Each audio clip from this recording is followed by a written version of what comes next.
Okay, just hold on. I need to share the screen.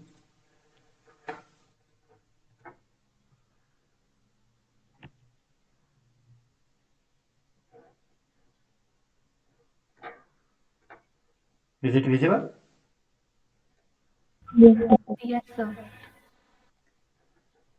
So today we are going to start with the new chapter that is atoms या फिर हम उसे बोल सकते हैं atomic physics.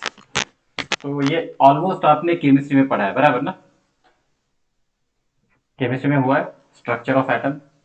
Yes, sir. तो वही सारी चीजें हम यहाँ पे पढ़ने वाले। देखना अगर जब मैं एटम शुरू करता हूँ तो कुछ दो तीन लोगों की थ्योरीज आती है। सबसे पहला आता है डाल्टन, डाल्टन्स थ्योरी। पता है किसी को इसके बारे में? क्या बताया था उसने? Dalton's theory. Yes. Matter is made up of tiny yes. indivisible particles. तो उसने सबसे पहले कहा कि एटम जो होता है वो इनडिविजिबल होता है।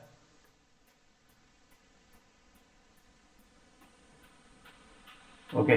Matter is composed of a minute particles known as atom and that atom is indivisible. That means we can not divide the atom और we can not subdivide the atom. It can not be created nor be destroyed. तो एक चीज उसने कहा। दूसरी चीज कही कि अगर कोई मेरे पास एक एलिमेंट है या फिर सेम एलिमेंट है तो उसके बारे में कुछ बोला कि all atoms of same element are identical. All atoms of same element are identical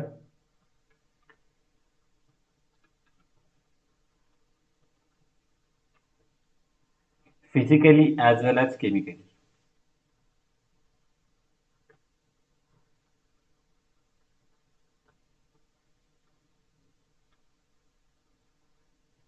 okay. और अलग एलिमेंट के लिए उनके एटम्स कंप्लीटली अलग होंगे। ठीक है।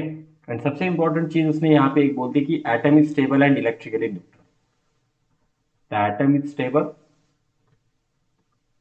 And electrically neutral.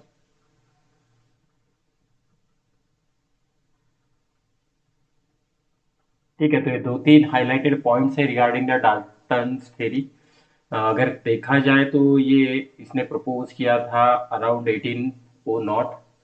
तो अगले 100 सालों तक किसी ने भी इस थ्योरी को अपोज नहीं किया था। Okay. Nobody seriously question this theory. लेकिन at the starting of the 20th century जैसे ही थॉमसन ने उसका खुद का मॉडल यहाँ पे दे दिया, थॉमसन एटॉमिक मॉडल। क्या होता है रे? यस, आप लोगों ने पढ़ा है। Plum pudding model. यस, इसे कहा जाता है प्लम पुडिंग मॉडल। जैसे मेरे पास वाटरमेलन होता है उसके हिसाब से ही उसने उसे कहा है। अब ये प्लम पुडिंग ये सारी चीजें क्या होती है? पुडिंग का मतलब देखा जाए तो ये पेस्ट होता है। पुडिंग का मतलब पेस्ट। प्लम का मतलब सीड्स होते हैं मेरे पास। ठीक है। तो अकॉर्डिंग टू दिस मॉडल उसने क्या सजेस्ट किया? The atom as a region in which positive charge is spread out. अगर मैं यहाँ पे पॉजिटिव चार्ज लेने की कोशिश करूँ कुछ इस तरह से देखना है। अगर ये मेरा एटम है, ठीक है, इस एटम में अगर देखा जाए तो वो क्या कहता है यहाँ पे? ये जो स्पेस है ना, इतना जो भी स्पेस है इसके ऊपर पॉजिटिव चार्ज डिस्ट्रीब्यूट किया है through out that. Okay. In this space positive charge is distributed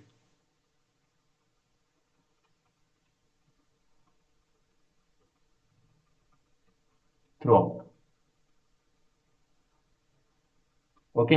और उसका एक कहना ये था कि और जो नेगेटिव चार्जेस है या फिर इलेक्ट्रॉन्स है तो इस स्पेस में वहां पे इलेक्ट्रॉन्स होने चाहिए।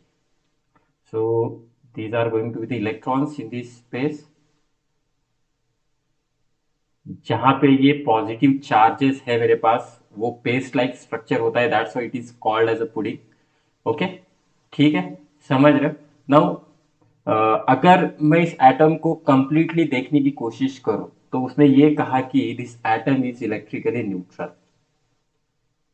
इलेक्ट्रिकली न्यूट्रल मतलब अगर मैं यहाँ पे इस इलेक्ट्रॉन का टोटल चार्ज कैलकुलेट करूँ तो इस इलेक्ट्रॉन का टोटल नेगेटिव चार्ज, ये जो पेस्ट वाला पोर्शन है ना यहाँ पे, तो उसका चार्ज इक्वल हो जाता है। That's why he said that the atom is electrically neutral.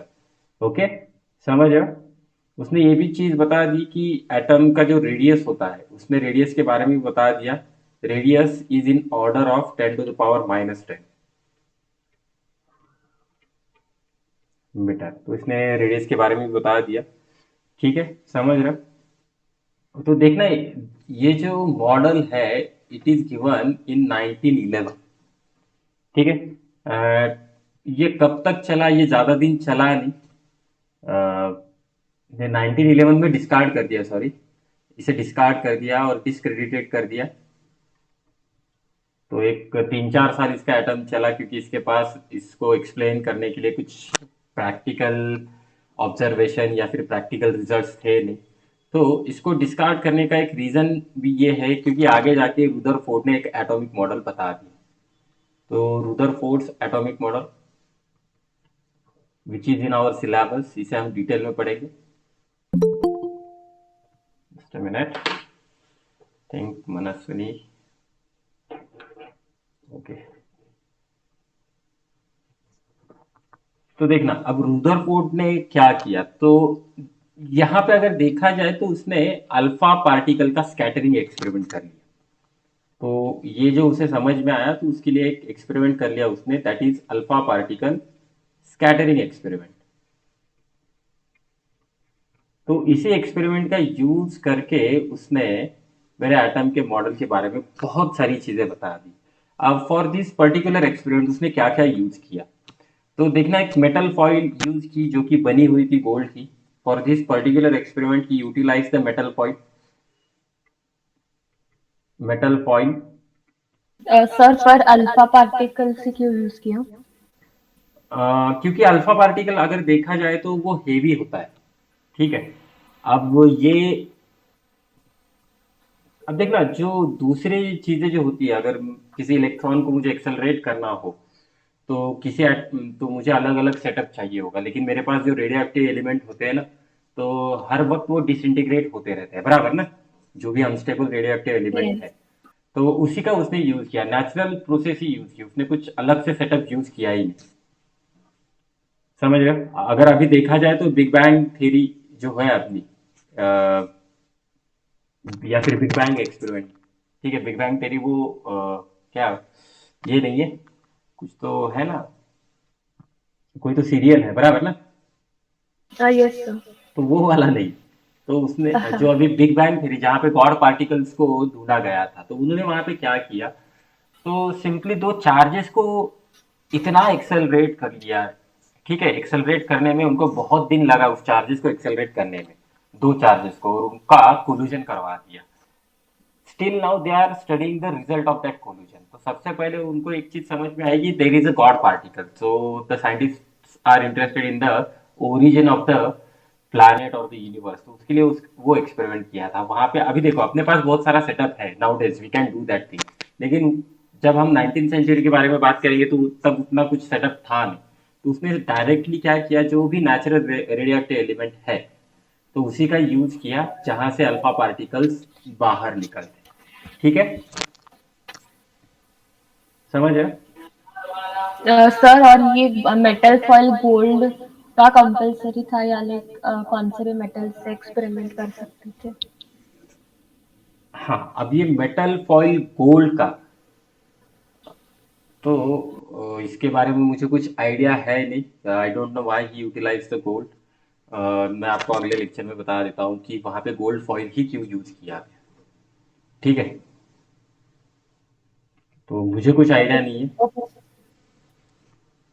तो चलो, तो सबसे पहले उसने गोल्ड फॉइल यूज कर लिया। अब अल्फा पार्टिकल के बारे में अगर मैं बात करूं तो क्या होता है alpha particle? Alpha particle is nothing but the positively charge particle, जिसे हम कहते हैं न्यूक्लियर ऑफ हेलियम एटम, बराबर ना? समझ रहे हो? Nowadays we can say yes. That nuclear of helium atom. लेकिन उस वक्त में उनको पता नहीं था कि अल्फा पार्टिकल, उनको सिर्फ इतना पता था कि अल्फा पार्टिकल के ऊपर पॉजिटिव चार्ज है।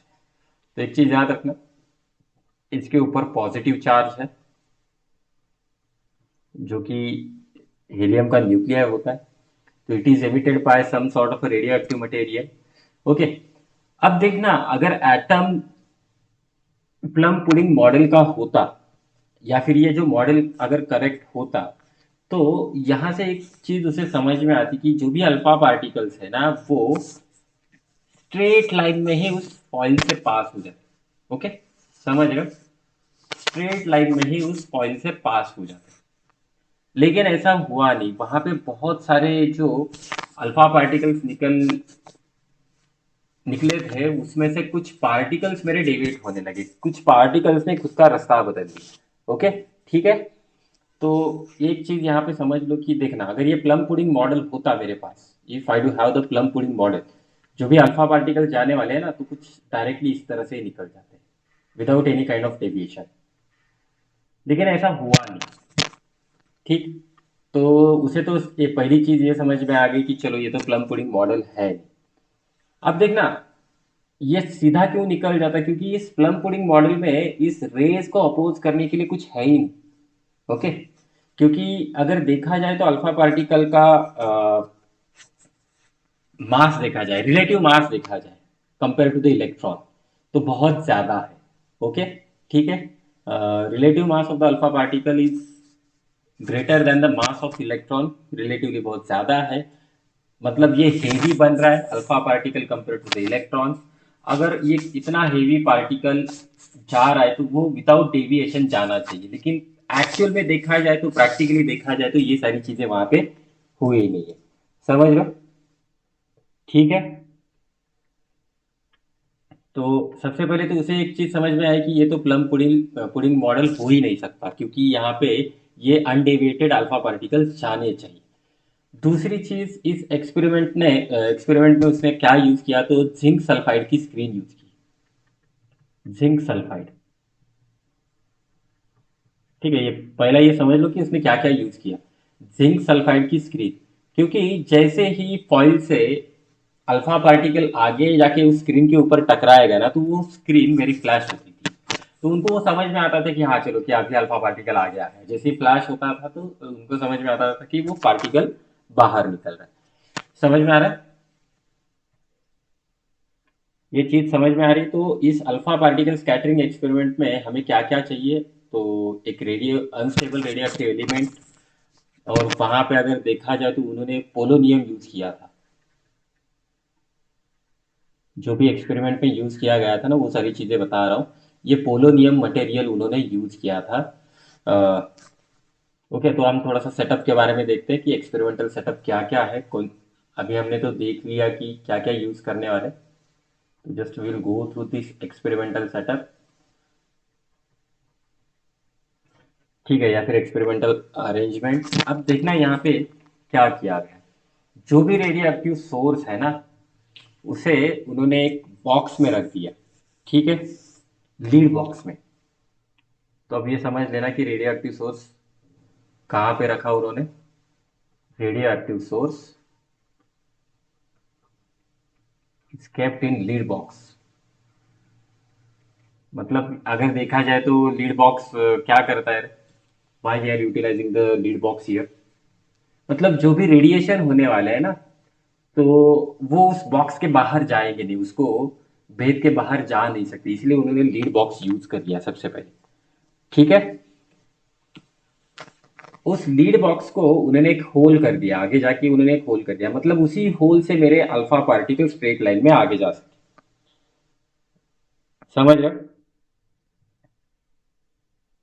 और वो जो रेज जाएंगे वो गिरेंगे आगे जाके गोल्ड फॉइल के ऊपर, और गोल्ड फॉइल के आगे उन्होंने रख दिया मेरा जिंक सल्फाइड का स्क्रीन, जो कि 180 डिग्री तक रोटेट होता था। तो मैं यहाँ पे थोड़ा सा सेटअप ड्रॉ कर लेता हूँ सबसे पहले।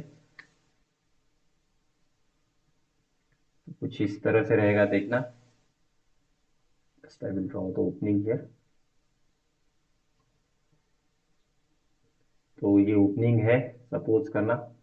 आई am going to place the source here, radioactive source here. This is going to be the source, मतलब जो भी रेज निकलेंगे स्ट्रेट डायरेक्शन में निकलने वाले हैं मेरे। ओके, तो आगे जाके एक गोल्ड फॉइल रखी गई। तो ये जो गोल्ड फॉइल वाली चीज है, तो यहाँ पे देखना,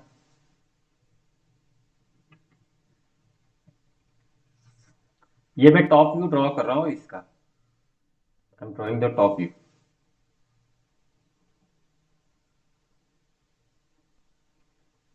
ये ऊपर से देख रहे हैं, समझ में आता है ना, top view, side view, front view. Yes sir. तो इस तरह से एक गोल्ड फॉइल यहाँ पे वो रखने वाला है, तो just I will add that gold foil here. ये गोल्ड फॉइल है, यहाँ से रेज आगे जाएंगे। नाउ फॉर नेक्स्ट, अब उन्होंने यहाँ पे एक स्क्रीन यूज कर दिया।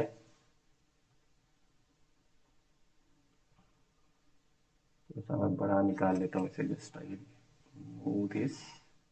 तो मैं 180 वाला पोर्शन दिखा सकता हूँ, और आई कैन शो दैट।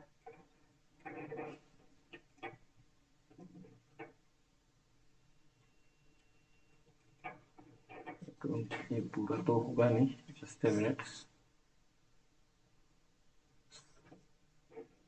एक काम कर देता हूँ, इसे पूरा ही हटा देता हूँ।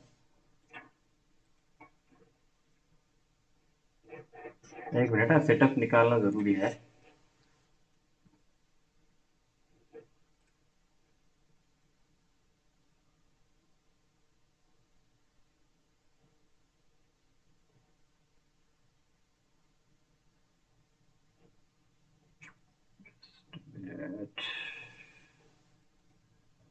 Yes, got it.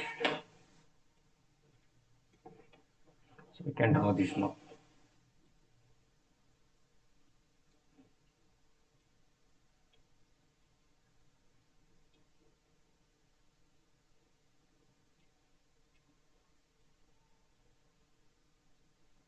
तो कुछ इस तरह से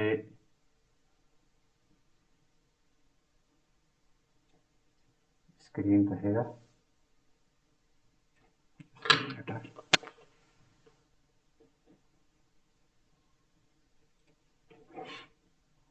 थोड़ा सा डिफिकल्ट है ये ड्रॉ करने के लिए, आई एम ट्राइंग।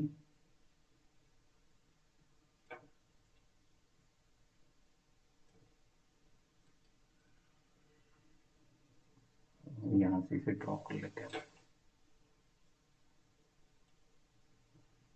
ओके, इस तरह से एक जिंक सल्फाइड की स्क्रीन रहेगी अपने सामने, एंड दैट स्क्रीन इज, जो कि हम उसे रोटेट कर सकते थे। ठीक है, ये मेरा स्क्रीन रहेगा, समझ में आ रहा है। अब यहाँ पे देखना, मैं क्या यूज करना है, just I will draw of free hand. Free hand he draw कर लेता हूँ आप ये।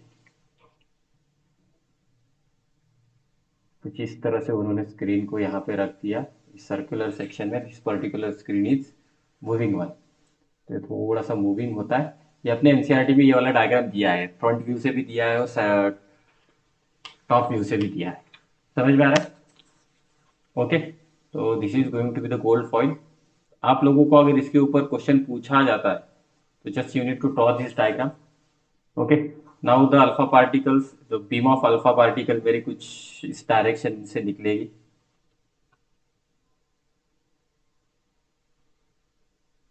ये मेरा बीम आने वाला है, इसमें से बहुत सारे रेज जो हैं स्ट्रेट लाइन में आगे निकल जाएंगे।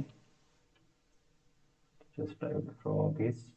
ये आगे जाके इस मूविंग स्क्रीन के ऊपर टकराएगा।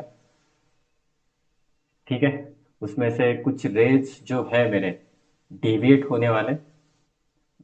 सो just I will draw the deviated rays like this. Suppose करना कि ये डेविएट इस डायरेक्शन में हुआ, और एक कुछ जो है रेज मेरे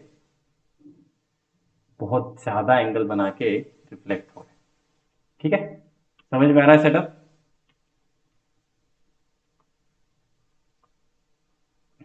okay, so this is experimental setup, complete experimental setup. तो देखना इसमें क्या क्या करना है।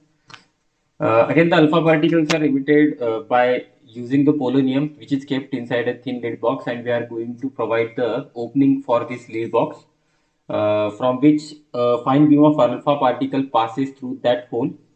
Okay, now this will go and collide with the gold foil. Now, while passing through that gold foil, some of the alpha particles are scattered through the different angles here. Okay, कुछ angle से यहाँ से वो scatter होने वाले। Now we are going to place the zinc sulfide screen, which is on the right side of the gold foil, and this particular screen is movable so as to receive the alpha particles on that screen. When the alpha particles goes on that screen flashes. Okay तो वहां पे वो चमकने वाला है, तो हमें ये चीज समझ में आए। ठीक है। नाउ दिस पर्टिकुलर थिंग, ये जो स्क्रीन है तो ये 0 to 180 डिग्री तक मूव हो सकती है। It can move in the direction, किसी भी डायरेक्शन 0 to 180 डिग्री। अगर मैं यहाँ से 0 ले लूँ तो ये 180 डिग्री यहाँ तक आ जाएगा। तो ये जो रे है ना, तो ये 180 डिग्री मतलब मुझे इसे भी बढ़ाना पड़ेगा कुछ इस डायरेक्शन में। तो ये इसके ऊपर मैं इस डायरेक्शन में स्क्रीन को घुमा सकता हूँ। समझ में आ रहा है? ठीक है। So this is my experimental setup. Now will just go through the observations. What are the different observation here? तो देखना ऑब्जर्वेशन, यहाँ पे एक चीज समझ में आई कि अल्फा पार्टिकल जो है अलग अलग डायरेक्शन में स्कैटर होने लगे। Okay, while most of the alpha particles pass straight through the foil, कुछ रिबाउंड हो चुके हैं वहां से, कुछ स्कैटर हो चुके हैं विथ स्मॉल एंगल। ओके, और कुछ जो है कि बहुत ज्यादा एंगल ऑफ डेविएशन करके आगे निकल गए। Now according to the observation, जो भी इनको यहाँ पे ऑब्जर्वेशन मिला, तो उनको एक चीज समझ में आई। This N is direct sorry inversely proportional to the sine raise to 4 थीटा/2। Okay, where this theta is the scattering angle, theta is scattering angle,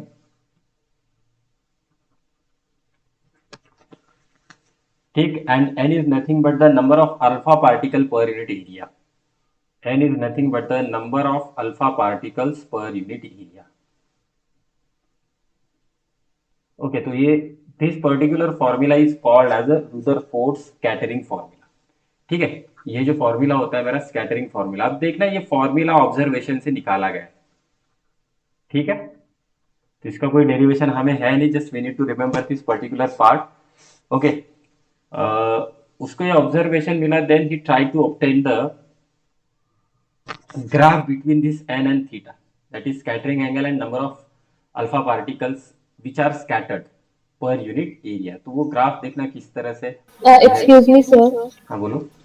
Sir, can you zoom the screen? वो थोड़ा बहुत छोटा दिख रहा है written part. ठीक है, थोड़ा सा बड़ा लिख देता हूँ, जूम नहीं कर सकता, just I need to Okay, okay, sir. Make it large. Okay, तो इसे मैं थोड़ा सा बड़ा लिख देता हूँ। ठीक है, तो यहाँ पे एक सिंपल ग्राफ ड्रॉ करने की कोशिश की। So that particular graph is the graph between n and theta। तो यहाँ पे मेरा थीटा रहेगा on X axis, it is going to be theta, that is scattering angle, and यहाँ पे मेरा रहेगा n, that is number of alpha particle scattered per unit area. तो उसे एक चीज समझ में आई। अब देखना यहाँ पे थ्योरेटिकल प्रिडिक्शन था और प्रैक्टिकल प्रिडिक्शन है या फिर एक्सपेरिमेंटल डेटा है। तो सबसे पहले मैं थ्योरेटिकल प्रिडिक्शन यहाँ पे ड्रॉ कर लेता हूँ। Just I will draw the theoretical prediction. ये जो मैं ब्लू कलर का लाइन निकालने वाला हूँ, तो ये कुछ इस तरह से उसे थ्योरेटिकल प्रिडिक्शन मिला। This particular part is a theoretical prediction. Practically अगर देखा जाए, एक्सपेरिमेंटल डेटा उसे समझ में आया, उसने एक्सपेरिमेंटल डेटा से कुछ पॉइंट्स यहाँ पे ड्रॉ करने की कोशिश की। तो ये जो है प्रैक्टिकल डेटा और थ्योरेटिकल प्रिडिक्शन, वो दोनों मैच होने लगा यहाँ। समझ में आ रहा है? ये एंगल मेरा 0 डिग्री से 180 डिग्री तक जा रहा है, और नंबर ऑफ अल्फा पार्टिकल्स ये मेरे 10 के पावर में रहेंगे। So it is going to be the 0 10, या फिर मैं 10 10 to the power 2 10 to the power 3, इस हिसाब से मैं आगे लेके जा सकता हूँ। ओके, ठीक है, समझ में आ रहा है? ये मेरा एन रहेगा यहाँ पे इस तरह से। ठीक है, समझ में आया? अब देखें इसमें क्या क्या ऑब्जर्वेशन है। So the first part is only 0.14% of the incident alpha particles are scattered by more than 1 degree. Only 0.14% of incident alpha particles scattered more than 1 degree. तो ये एक सबसे बड़ा ऑब्जर्वेशन है यहाँ पे, ठीक है। तो अब 14% मतलब ये किस 0.14% मतलब कितना रहेगा, अगर मैं यहाँ पे 10,000 इंसिडेंट अल्फा पार्टिकल्स कंसिडर करूँ तो उसमें से सिर्फ 14 मेरे क्या होने वाले यहाँ पे डिफ्लेक्ट होने वाले, ठीक है। और उसको एक दूसरा ऑब्जर्वेशन मिला यहाँ पे, about 1 in 8,000, about 1 in 8,000। So this particular percentage is going to be the 0.0125%. Okay,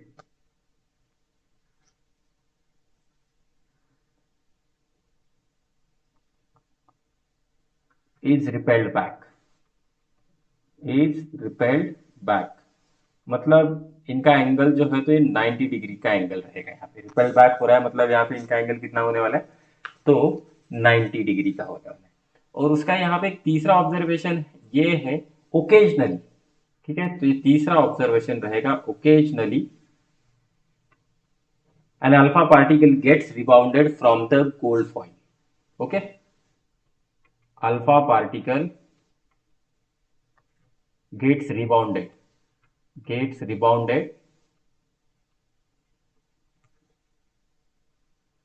from the foil। तो आप लोगों को ये तीन चीजें लिखनी है, मतलब लिखनी है अगर इसके ऊपर कुछ क्वेश्चन आता है। So this is the exact practical data, और ये वाला फॉर्मूला आपको इस ऑब्जर्वेशन में लिखना पड़ेगा। समझ में आया ये ऑब्जर्वेशन, ठीक है। लिख लिया इसे। सर ये फॉर्मूला एनसीईआरटी में नहीं दिया क्या? जस्ट दिया होगा, ये फॉर्मूला दिया है, ये ग्राफ दिया है मतलब ये फॉर्मूला होगा, क्रॉस चेक। सर बुक में फॉर्मूला ग्राफ है वो। ग्राफ है। सो ये जो ग्राफ ऑब्टेन किया है ना, तो इसी फॉर्मूले से ऑब्टेन किया है। Just remember this okay formula, okay sir. ठीक है। समझ में आया यहाँ पे क्या क्या हो रहा है।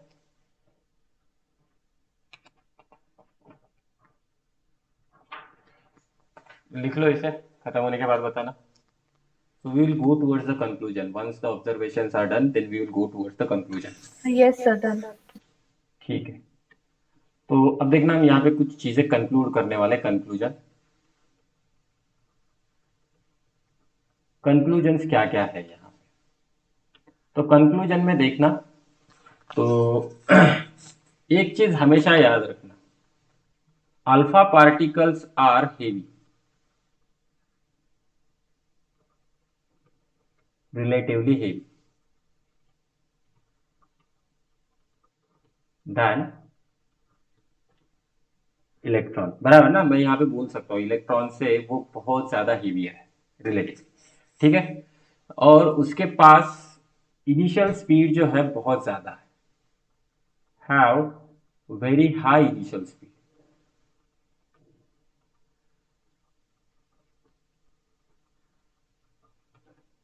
ठीक है। तो मतलब क्या होगा रे, अगर मुझे अल्फा पार्टिकल को डिफ्लेक्ट करना है, if I want to deflect this alpha particle, then I will need a very strong electrical forces. समझ में आ रहा है। To deflect alpha particles we need very strong electrical forces। तो ये दो तीन चीजें यहाँ पे याद रखना बिफोर द कंक्लूजन। तो अब हम यहाँ पे कंक्लूजन के बारे में बात करते हैं। तो सबसे पहला कंक्लूजन क्या है, तो उसने ये बोला कि बाबा अगर मुझे बहुत ज्यादा इलेक्ट्रिकल स्ट्रॉन्ग इलेक्ट्रिकल फोर्स लगता है, तो इसी का यूज करके उसने सबसे पहले मुझे बता दिया कि whole charge, sorry whole positive charge of atom and almost entire mass is concentrated in small region of the atom।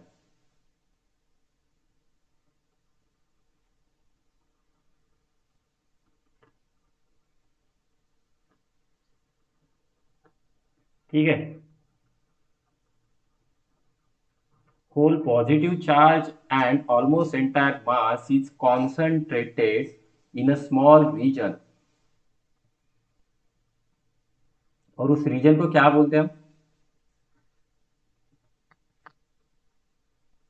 Called nucleus. समझ में आ रहा है? Yes. क्योंकि एटम का हमें पता है ना, सारा मास ही न्यूक्लियस में ऑलमोस्ट वहां पे होता है, सराउंडिंग में कुछ होता नहीं है। So this is the first conclusion, जो ये जो स्ट्रॉन्ग इलेक्ट्रिकल फोर्सेस लगने वाले हैं ना, तो देखना, अल्फा पार्टिकल के पास भी पॉजिटिव चार्ज है।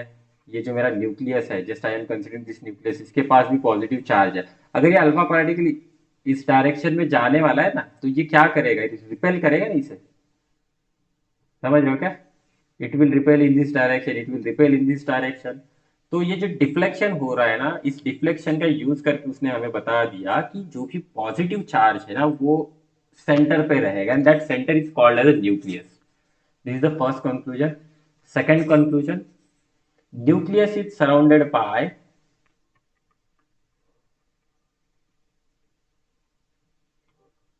Electrons. Nucleus is surrounded by electrons. ठीक है। और उसने एक चीज यहां पे बोल दी कि जो एटम है ना, on the whole it is neutral. Atom on the whole is neutral. ठीक है, तो ये सेकंड कंक्लूजन है। समझ में आ रहा है? अब ये न्यूट्रल है मतलब क्या हुआ, जितना पॉजिटिव चार्ज रहेगा उतना ही निगेटिव चार्ज रहेगा मेरे पास। मतलब जो भी इलेक्ट्रॉन्स इस न्यूक्लियस के सराउंडिंग घूमने वाले, उनके ऊपर जितना मिला के चार्ज है उतना ही इस न्यूक्लियस के अंदर चार्ज है। लेकिन अपोजिट साइन वाला, तो यहाँ से कंक्लूजन निकल रहा है कि एटम मेरा क्या रहेगा, न्यूट्रल रहेगा। थर्ड थिंग, इसने इस एक्सपेरिमेंट से न्यूक्लियर डायमीटर निकाल दिया। Okay, we just found the nuclear diameter which is in the order of 10 to the power minus 14 meter, 10 to the power minus 14 meter। ठीक है। Now for stability of atom, अब यहां पे उसने कुछ अजम्पशन कर लिया। व्हाट ही अज्यूम, उसने यहां पे एक चीज अज्यूम कर ली, जो भी इलेक्ट्रॉन्स रिवॉल्व कर रहे हैं ना around the nucleus, they are having high speeds. Okay, और वो क्लोज सर्कुलर ऑर्बिट्स में घूम रहे, so that the force of attraction, जहां पे जो भी फोर्स रहेगा ना प्रोटॉन और न्यूट्रॉन में, okay, force of attraction that is balanced by the centrifugal force acting on the electron. ठीक है, तो अजम्पशन क्या है, electrons are having high speed which are revolving in circular orbit। ये फर्स्ट पार्ट है उसमें, इस अजम्पशन में। और आगे जो भी रहेगा, देखना सर्कुलर मोशन के लिए जो भी फोर्स होता है मेरा, centrifugal force, that centrifugal force is balanced by force of attraction between the nucleus and electron. Force of attraction between nucleus and electron. समझ में आ रहा है? समझ में आ रहा है? Yes, sir.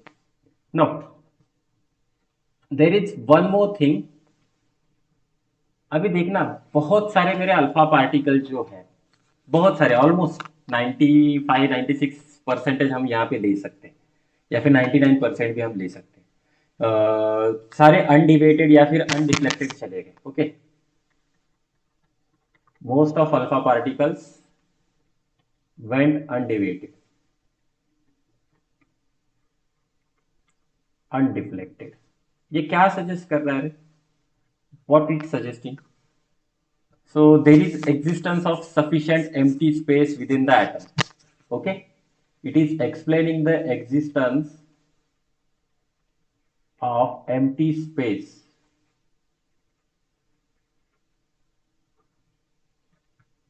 With in the atom, समझ में आ रहा है? विद इन द एटम, ठीक है। और दूसरी चीज क्या है, यहाँ पे देखना, हमें बहुत सारे स्कैटरिंग अल्फा पार्टिकल्स मिले, लेकिन उनका एंगल बहुत ही कम था, that means small angle of scattering. ये क्या सजेस्ट कर रहा है? स्मॉल एंगल ऑफ स्कैटरिंग क्या सजेस्ट कर रहा है? तो देखना, न्यूक्लियस जो होता है ना, nucleus occupy sorry occupies only a fraction of the total volume of the atom. A fraction of the total volume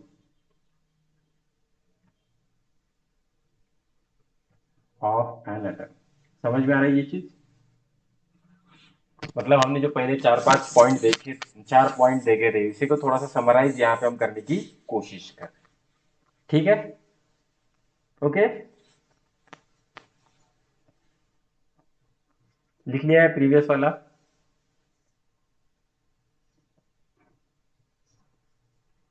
ये हो गया स्लाइड? सर कोई पॉइंट ना, एक मिनट। हाँ, लिख लो लिख लो।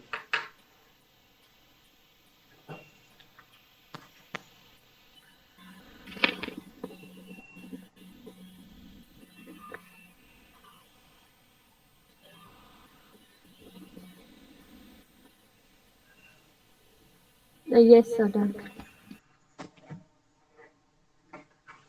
ये वाला भी लिख लो। हाँ सर, ये भी हो गया। ओके, चलो नेक्स्ट। अब देखना, अब हम थोड़ा सा by using this experiment we can estimate the size of nucleus, ठीक है? तो नेक्स्ट पार्ट रहेगा एस्टिमेशन ऑफ साइज ऑफ और न्यूक्लियर साइज।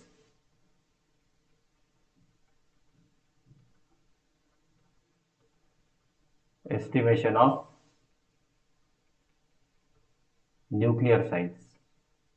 तो ये कर रहे हैं, मतलब हम यहाँ पे एक्चुअली क्या फाइंड आउट करने वाले हैं, तो हम यहाँ पे फाइंड आउट करने वाले distance of closest approach, distance of closest approach. तो एक पॉइंट रहेगा इसमें, इसी के ऊपर कुछ क्वेश्चन आ सकता है, ठीक है? तो देखना, इसके लिए मैं थोड़ा सा डायग्राम ड्रॉ कर लेता हूँ।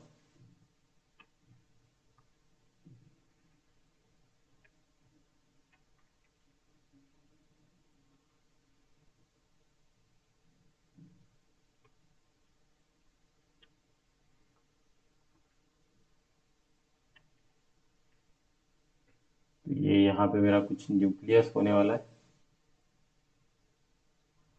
और ये मेरे प्रोटॉन्स इस न्यूक्लियस के अंदर होने वाले हैं, मतलब ये मेरा न्यूक्लियस है, ठीक है? मुझे इसका साइज ऑब्टेन करना है इस न्यूक्लियस का। तो देखना किस तरह से कर सकते हैं। अब हम थोड़ा सा यहाँ पे थ्योरी अप्लाई करने की कोशिश करेंगे। Just I will utilize 6-7 rays. तो हम देखेंगे क्या क्या होता है इसमें। देखना, कुछ रेज जो है ना अपने ऑलमोस्ट अनडिफ्लेक्टेड सीधे ही निकल जा रहे हैं, बराबर ना, इस तरह से, ठीक है? कुछ रेज मेरे थोड़ा सा डेविएट होंगे, डेविएशन में बाद में निकाल देता हूँ। कुछ रेज मेरे कंप्लीटली 90 डिग्री से ज़्यादा एंगल बना के जाने वाले। Now the most important one, ये जो रे आएगा अब यहाँ पे, जो न्यूक्लियस को टकराने की कोशिश कर रहा है, तो ये ऊपर वाला भी कर रहा है, मैं थोड़ा सा उसे हटा देता हूँ,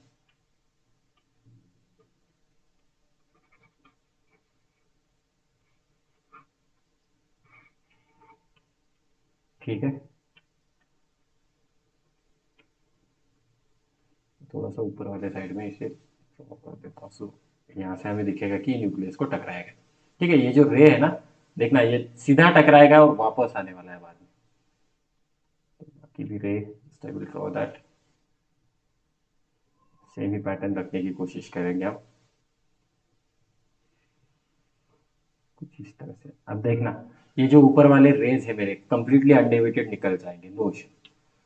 अब ये जो बाकी के रेज हैं, जैसे ये वाला, तो ये शायद डेविएट हो जाए कुछ इस डायरेक्शन में।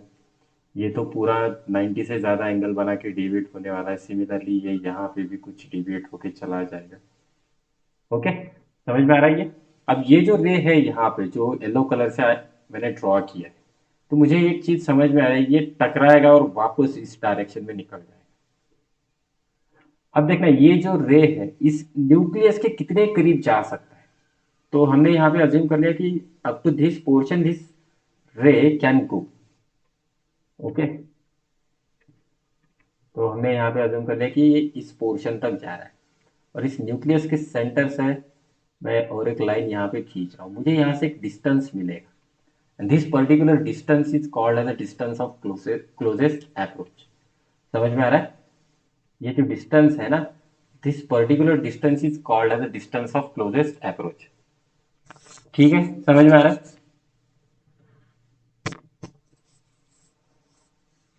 समझ में आ रहा है ये चीज, ये डायग्राम समझ में आ रहा यस है? सर। तो ये सारे अपने इस तरह से कुछ अल्फा पार्टिकल्स रहेंगे। अब देखना कुछ स्टेटमेंट है regarding this, just I will write down that. ये जो स्कैटरिंग हो रहा है ना अल्फा पार्टिकल का, ये किसके वजह से हो रहा है? अगर ऐसा कुछ वन लाइन क्वेश्चन आ गया, scattering of alpha particles, what is the fundamental reason behind this? तो this is due to the coulombic repulsion between positively charged alpha particle and the nucleus. Coulombic repulsion between positively charged alpha particle and nuclei। तो ये एक statement याद रखना। Okay, so this is the first statement। अब देखना ये जो yellow colour से रे दिख रहा है ना, ये पीछे क्यों मुड़ा? तो ये रिपल्शन की वजह से पीछे मुड़ा, क्योंकि इसका पॉजिटिव चार्ज, इसका पॉजिटिव चार्ज, इसकी फील्ड यहाँ पे रहेगी, इसकी फील्ड यहाँ पे रहेगी। ये जो येलो कलर का रे है, ये उसकी फील्ड इसके फील्ड को क्रॉस कर नहीं सकती यहाँ पे, so that's why it is turning back. समझ में आ रहा है? समझ में आ रहा है ये? तो देखना at certain distance from the nucleus, the strong repulsive force slows down the alpha particle, which is finally stopped and then repelled back along its original path। ठीक है, तो यहाँ पे सेकेंड स्टेटमेंट रहेगा at certain distance and that particular distance is nothing but the r naught। कहां से ये रहेगा? From nucleus. The strong repulsive force slows down, the strong repulsive force slows down alpha particle,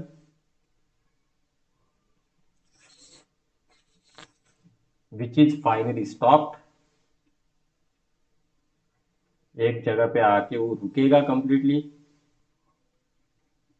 and again it will be repelled back along its original path and repelled back along original path. समझ रहे? मतलब यहाँ पे क्या हुआ है, कितने angle से डेविएट हुआ या फिर डिफ्लेक्ट हुआ, तो ये होगा 180 degree angle of deviation, angle of deflection. समझ में आ रहा है? समझ में आ रहा है ये चीज? ठीक है, and this particular yes sir. Distance R naught is called as a distance of closest approach. Okay, this R naught is called as a distance of closest approach. अब ये कैलकुलेट करने के लिए आप लोगों को ये वाला स्टेटमेंट ये बहुत इंपॉर्टेंट है। तो यहाँ पे होता क्या है, entire kinetic energy of the alpha particle gets converted into electrostatic potential energy. Entire kinetic energy of alpha particles gets converted into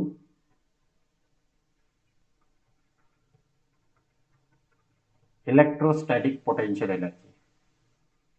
electrostatic potential energy, तो ये बहुत बड़ा स्टेटमेंट है यहाँ पे। If you want to obtain the expression for the distance of closest approach, then you need to remember this part, entire kinetic energy of alpha particles gets converted into electrostatic potential energy. ठीक है, समझ में आया? अगर आपको ये पूछा जाता तो आपको कम से कम ये 3 स्टेटमेंट तो लिखनी ही है एग्जाम में। ओके, ठीक है। बाकी इस ये सेटअप तो आप लिख सकते हैं 2 स्टेटमेंट में। ठीक है, तो चलो ये लिख लो।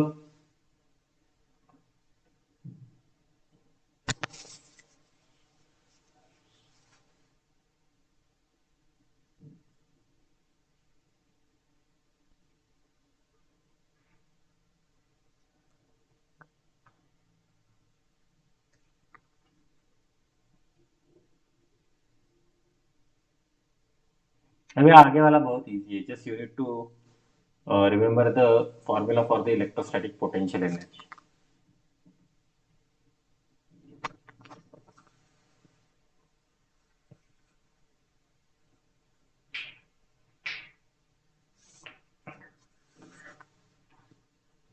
ठीक है, हो गया।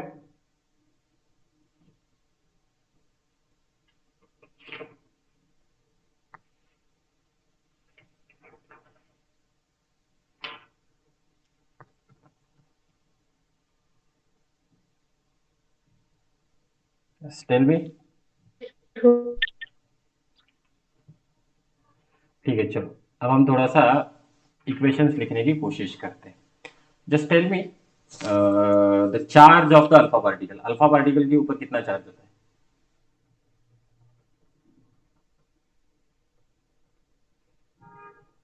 कितना होता है चार्ज ऑन अल्फा पार्टिकल, कितना? तो मैं उसे कंसिडर कर लेता हूँ Q1 ना। कितना रहेगा रे? तो उसके ऊपर चार्ज होता है +2e। Always remember this thing, charge on alpha particle is +2e। मैं यहाँ पे अज्यूम कर रहा हूँ velocity of alpha particle, velocity of alpha particle, just I will assume this velocity as a v। ठीक है, अब चार्ज ऑन न्यूक्लियस कितना होता है, मतलब जो भी गोल्ड फॉइल यूज कर रहे हैं हम, इन जनरलाइज अगर देखा जाए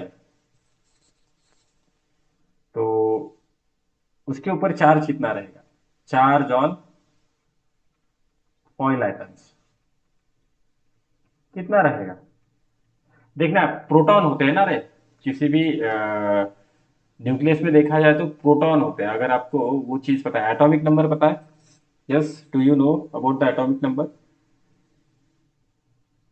समझ रहे हो ना, तो हम उसका यूज करेंगे। एटॉमिक नंबर होता है जेड। तो फॉइल आइटम्स, अब यहाँ पे आप कोई भी फॉइल यूज कर सकते हो, गोल्ड का यूज कर सकते हो, सिल्वर का यूज कर सकते हो, अगर अगर दूसरी चीज को यूज करना चाहते हो उसका भी यूज कर सकते हो। तो इन जनरलाइज में यहाँ पे लिख सकता हूँ charge on foil atoms is going to be the Z E. तो just I will assume this charge as a Q2। ठीक है, हमें एक चीज पता है, डिस्टेंस ऑफ क्लोजेस्ट अप्रोच हमने कितना लिया है? R0 लिया है, बराबर। Distance of closest approach, distance of closest approach हमने लिया है R0, मतलब ये डिस्टेंस है। तो अब हम सबसे पहले यहाँ पे कैलकुलेट करेंगे इलेक्ट्रोस्टैटिक पोटेंशियल एनर्जी। ओके, क्योंकि मुझे वही चाहिए, electrostatic potential energy of alpha particles. कितने होगी रे वो? तो वो हो जाएगा U, that can be written as a K, ये कांस्टेंट रहेगा। Q1 Q2 डिवाइडेड बाय ये डिस्टेंस R0। याद है ये वाला फॉर्मूला, पोटेंशियल एनर्जी का फॉर्मूला? तो अब देखना Q1 Q2 की वैल्यू यहाँ पे रखनी है। K Q1 कितना है? तो वो रहेगा 2e। Q2 कितना है? तो वो रहेगा ZE डिवाइडेड बाय R0। तो यहाँ पे थोड़ा सा कंफ्यूज मत होना 2 और Z के बीच में। तो मुझे टोटल पोटेंशियल एनर्जी मिल जाएगी K, small k, 2ZE² divided by R0। Okay, समझ रहे हो? समझ में आ रहा है? अब ये जो इलेक्ट्रोस्टैटिक पोटेंशियल एनर्जी है कहाँ से आ रही है? तो अल्फा पार्टिकल के काइनेटिक एनर्जी की वजह से। तो मैं यहाँ पे अज्यूम कर लेता हूँ, let kinetic energy of alpha particle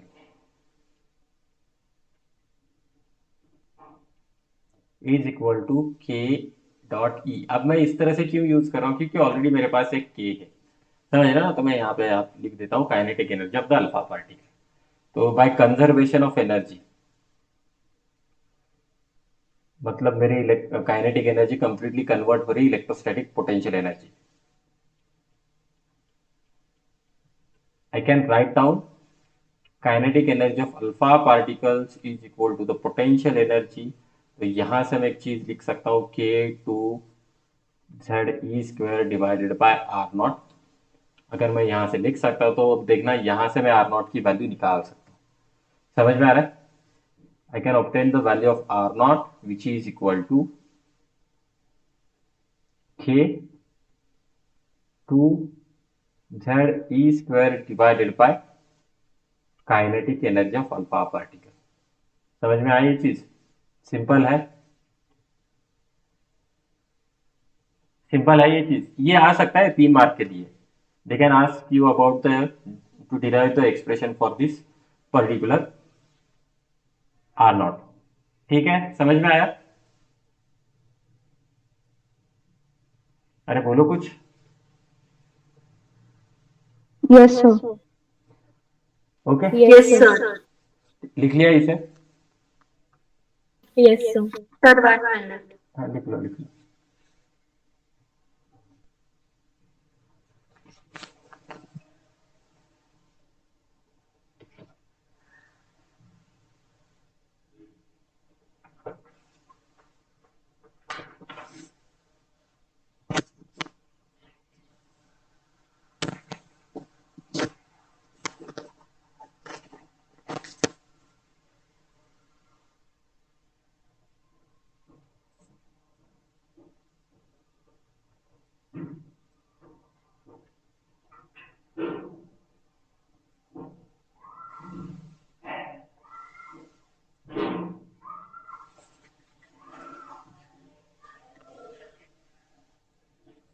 के स्मॉल के की वैल्यू कितनी रहेगी?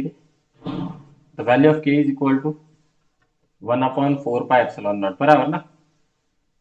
विच is equal to 9 into 10⁻⁹ newton metre square per coulomb square. कुछ इस तरह से ये वैल्यू रहेगी। ठीक है, ये बहुत जनरलाइज एक्सप्रेशन है, क्योंकि हमने यहाँ पे ये जो फॉइल यूज किया है तो इन जनरल यूज किया है। I have not considered the gold foil. अब मैं अगले वाले स्लाइड पे गोल्ड फॉइल कंसीडर करूंगा। ओके, हो गया लिख के? Yes sir, done. ठीक है, चलो तो देखना। नाउ हमने क्या यूज किया है? Gold foil. तो फॉर गोल्ड फॉइल के लिए जेड कितना होता है रे? Value of Z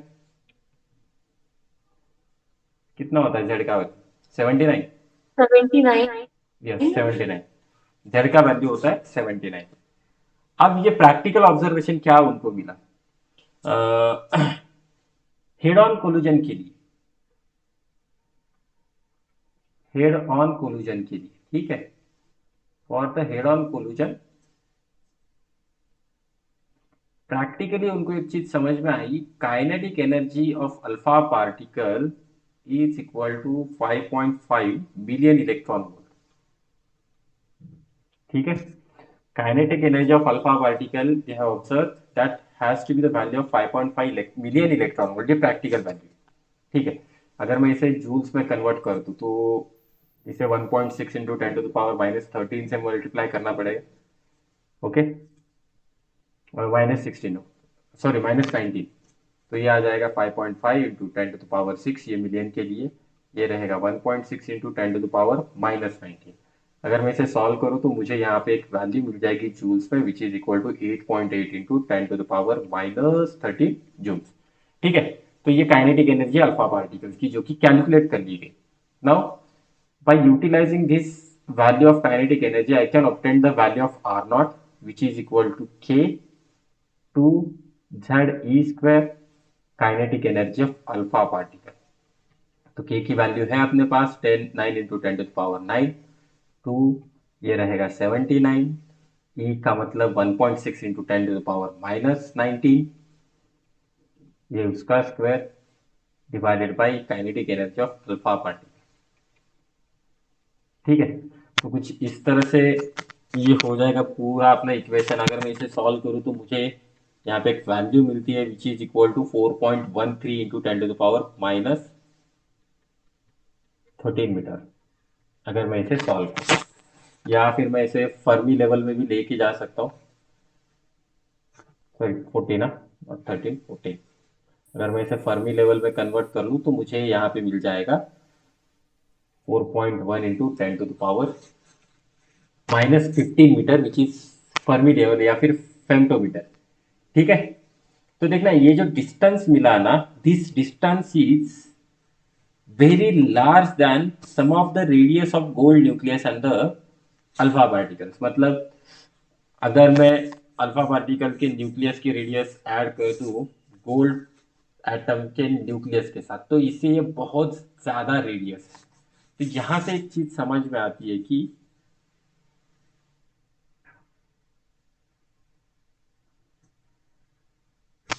alpha particle का जो भी रेडियस होगा वो रहेगा मेरा फर्मी लेवल।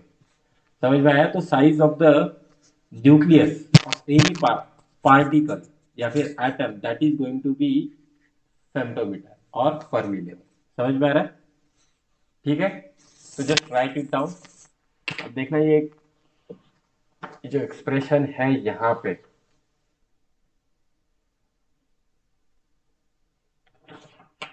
तो ज्यादा तो कुछ दिया नहीं है, आगे कुछ क्वेश्चन में दिया गया होगा। तो डिस्टेंस डिस्टेंस कैलकुलेट करना, तो just go through the example number 12.2। Okay, example number 12.2 solve example, just go through it.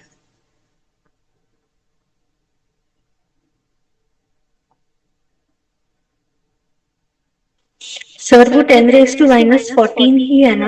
हाँ 14 है, 14। Okay sir. 10⁻⁻14 मीटर। ओके, तो ये जो क्वेश्चन दिया गया है जस्ट 12.2 सॉल्व क्वेश्चन है, जस्ट गो थ्रू दैट। अब इन्होंने कुछ initial kinetic energy, final kinetic energy ऐसा कुछ लिया है, तो उसका यूज करके कैलकुलेशन किया है। तो देखना फिर से आपको फर्मी लेवल में आंसर मिल जाएगा। ठीक है,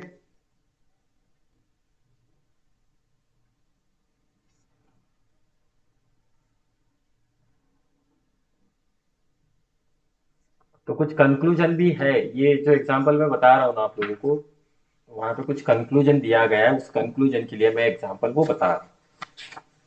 okay, now the next part is the impact parameter. अभी इम्पैक्ट पैरामीटर क्या है, इसका सिर्फ डेफिनेशन है अपने बुक में, तो just we'll go through that definition. The next part is the impact parameter.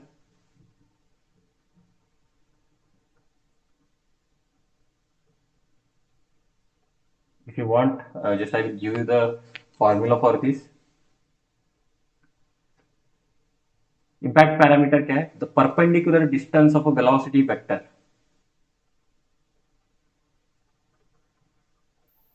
Perpendicular distance of velocity vector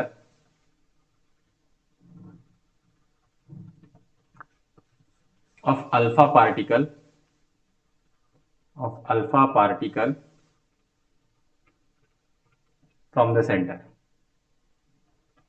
from the center of nucleus, from the center of nucleus. Okay, so this is the impact parameter. इसका जो symbol होता है वो होता है B. Impact parameter का symbol होता है बी। तो देखना है ये क्या है, what is this impact parameter. अगर मैं यहाँ पे अज्यूम कर लूँ कि ये मेरा न्यूक्लियस है, दिस इज द न्यूक्लियस। ठीक है, और मैं ये अज्यूम कर रहा हूँ कि उसका सेंटर है। अब देखना मुझे एक लाइन लगने वाला है, that line must pass through this centre. ये सेंटर से एक लाइन में पास करके दे रहा हूँ। अब देखना जो भी अल्फा पार्टिकल रहेगा ना, that alpha particle will come like this. वो ज्यादा नजदीक तो आ नहीं सकता, क्योंकि अभी हमने देखा है कि वो डिस्टेंस ऑफ क्लोजेस्ट अप्रोच तो यहाँ पे आएगा। यहाँ पे आने के बाद वो डेविएट होने वाला है। तो ये कुछ इस तरह से डेविएट हो जाएगा आगे। Just I will draw this part now by freehand। ये कुछ इस तरह से डेविएट होने वाला है। ठीक है, तो ये ज्यादा नजदीक तो आ नहीं सकता। अब देखना, वेलोसिटी वेक्टर ये क्या है, वेलोसिटी वेक्टर क्या रहेगा इसमें। तो इसकी जो वेलोसिटी इस डायरेक्शन में, समझ रहे हो वेलोसिटी वेक्टर का डायरेक्शन क्या रहेगा यहाँ पे। तो ये मेरा कुछ डायरेक्शन रहेगा वेलोसिटी वेक्टर का। आई will draw by this yellow line, this is my velocity vector. यहाँ पे ये डेविएट हो रहा है, मतलब इसका एक एंगल बनेगा। So that particular angle is nothing but the deflection angle. तो यहाँ पे एक डिफ्लेक्शन एंगल हो जाएगा, ये होता है मेरा थीटा। ओके, ये जो वेलोसिटी वेक्टर का डायरेक्शन है ना इस येलो लाइन से, और ये जो सेंटर से लाइन पास हो रही है, इन दोनों के बीच में जितना डिस्टेंस होता है perpendicular distance, that perpendicular distance is called as a impact parameter. समझ रहे हो। तो देख रहा है ये यहाँ से यहाँ तक जो भी परपेंडिकुलर डिस्टेंस रहेगा, this particular perpendicular distance is called as impact parameter. ठीक, I can define the angle of scattering. मैं यहाँ पे angle of scattering in the form of the impact parameter and distance of closest approach का use करके भी define कर सकता हूँ। तो देखना, अब ये सिर्फ मैं यहाँ पे डायरेक्टली लिख दूंगा। तो ये मेरा डिस्टेंस ऑफ क्लोजेस्ट अप्रोच यहाँ पे कहीं पे है, तो ये मेरा डिस्टेंस ऑफ क्लोजेस्ट अप्रोच रहेगा। ये मेरा आर नॉट, ये मेरा बी अलग है। अगर मैं कैलकुलेशन करता हूँ तो मुझे यह इस थीटा की वैल्यू मिल जाएगी, that theta is written in the form of cot theta by 2 which is equal to 2b divided by r naught. Now this particular expression is not available in our book, तो मैं सिर्फ ये extra है, सिर्फ लिख लेना है। Now we have already obtained the value of r naught। r naught की वैल्यू हमने ऑलरेडी ऑब्टेन की, which is equal to 2b divided by k 2 z e square divided by kinetic energy of alpha particle। तो यहाँ से ये 2 cancel out हो जाएगा, ये two cancel out. I am interested in this B, तो मुझे यहाँ से बी मिल जाएगा। B is equal to cot theta by 2 के Z E square divided by kinetic energy of alpha particle. तो कुछ इस तरह से एक एक्सप्रेशन मिलेगा। समझ में आ रहा है।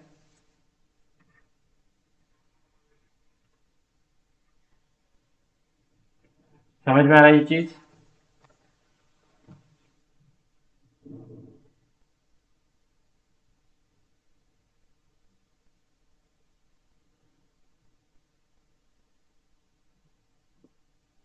अब देखना, इम्पैक्ट Yes. पैरामीटर अगर ज्यादा हो, if the impact parameter is very large, if B is very large, इसका मतलब क्या है, अगर बी बहुत ज्यादा होता है तो मेरा जो अल्फा पार्टिकल है ना, it goes undeviated, alpha particle goes अनडिवेटेड।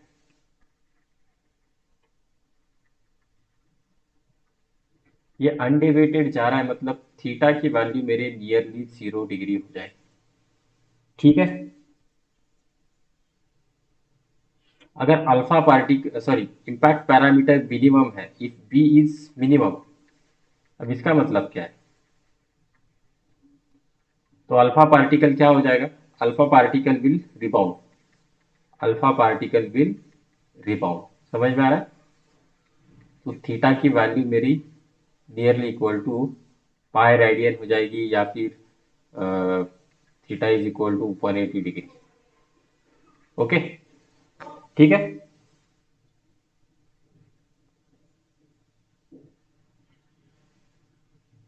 समझ लो।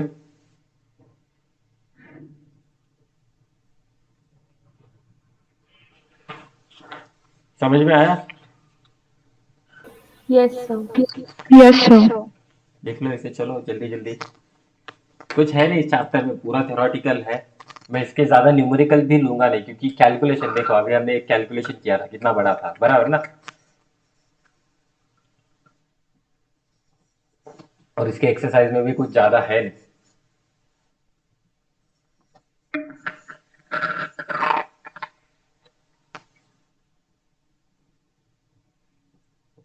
लेना है क्या एक आध न्यूमेरिकल?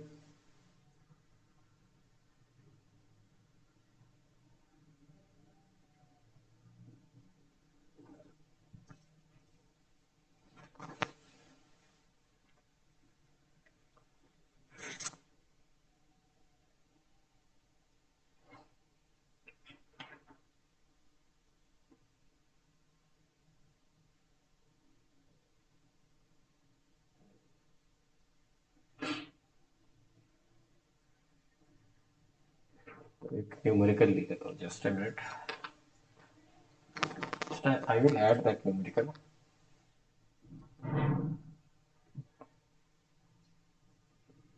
ये लिख लो जब तक मैं ऐड कर देता हूँ।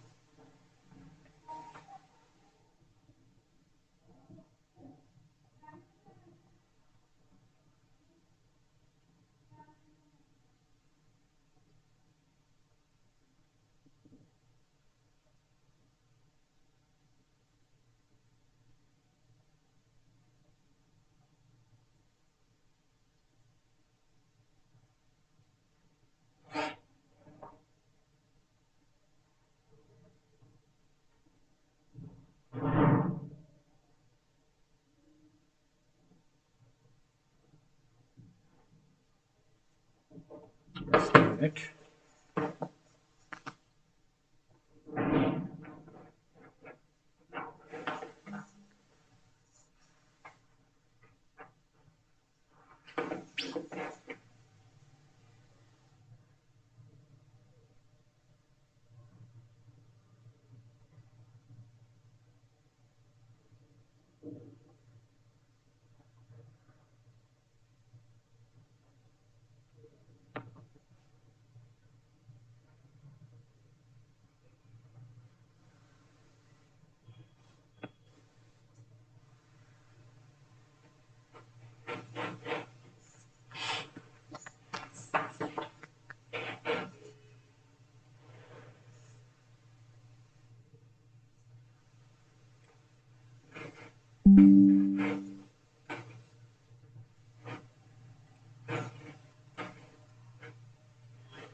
Okay, can you see this? Yes, sir. Yes, देखना sir. है, ये थोड़ा सा अच्छा क्वेश्चन है, जस्ट विल टेक दैट। यहाँ पे क्या दिया है देखना। एक मेरे पास अल्फा पार्टिकल है which is passing through a potential difference of 2 into 10⁻6 volt, falls on a silver foil. Silver का यहाँ पे एटॉमिक नंबर भी दे दिया है 47। तो सबसे पहले पूछा गया the kinetic energy of the alpha particle at the time of falling on the foil. तो देखना, पोटेंशियल दिया गया है, मुझे काइनेटिक एनर्जी पूछी गई है, तो ये सिंपल वाला रहेगा फर्स्ट पार्ट। यहाँ पे kinetic energy of alpha particle which must be equal to E into V, बराबर ना। काइनेटिक एनर्जी हम इसी तरह से निकालते हैं ना। Yes, sir sir. ये एनसीईआरटी का क्वेश्चन है। No no, this is not from the NCERT, मुझे नहीं लगता एनसीईआरटी से रहेगा। Just a minute. मैंने ओके सर। अलग बुक से लिया है। Okay.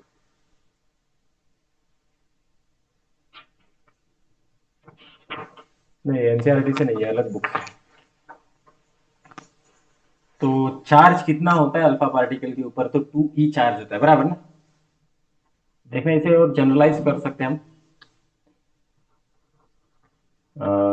Kinetic energy can be written as a Q into we.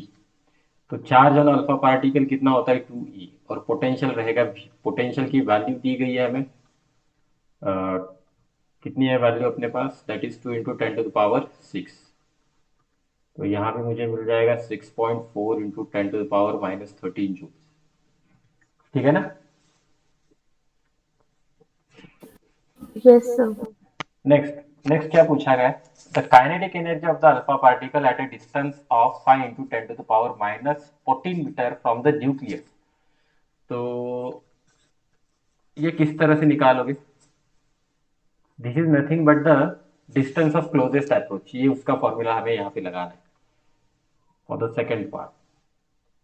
Second part के लिए नहीं नहीं, ये थर्ड पार्ट के लिए रहेगा शॉर्टेड डिस्टेंस, तो डिस्टेंस ऑफ क्लोजेस्ट अप्रोच ये थर्ड पार्ट के लिए रहेगा। सेकेंड पार्ट के लिए रहेगा काइनेटिक एनर्जी दी गई है, नहीं मुझे निकालनी है kinetic energy of the alpha particle at a distance of 5 into 10⁻⁻14 metre.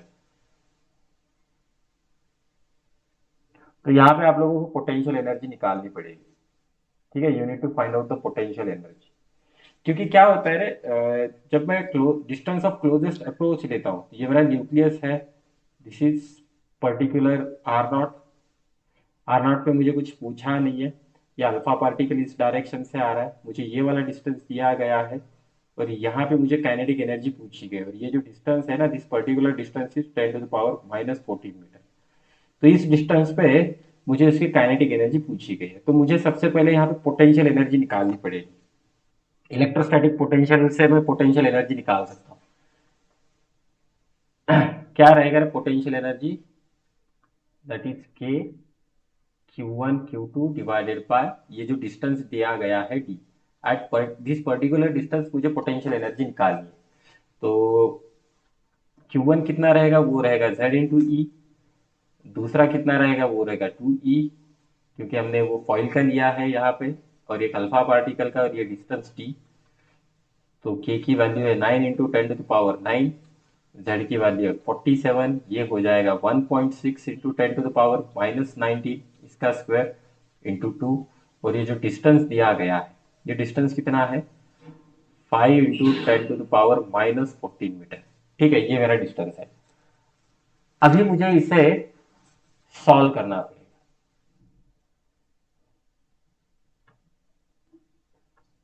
अगर मैं इसे सॉल्व करता हूं तो मुझे कितना मिलेगा?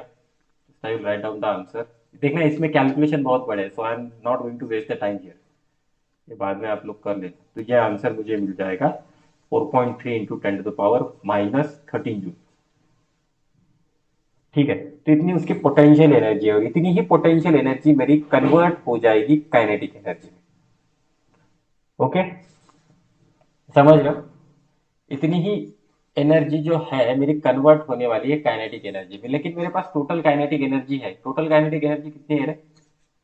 6.4 इंटू 10⁻⁻13, ये अल्फा पार्टिकल की काइनेटिक एनर्जी। उसमें से पोटेंशियल एनर्जी कितनी कन्वर्ट हो रही है? 4.3 इंटू 10⁻⁻13 जूल। तो इस रिमेनिंग काइनेटिक एनर्जी कितनी होगी? What will be the remaining kinetic energy? तो yes, I can obtain the remaining kinetic energy here. So कितना हो जाएगा रिमेनिंग काइनेटिक एनर्जी? टोटल में से ये माइनस कर दो।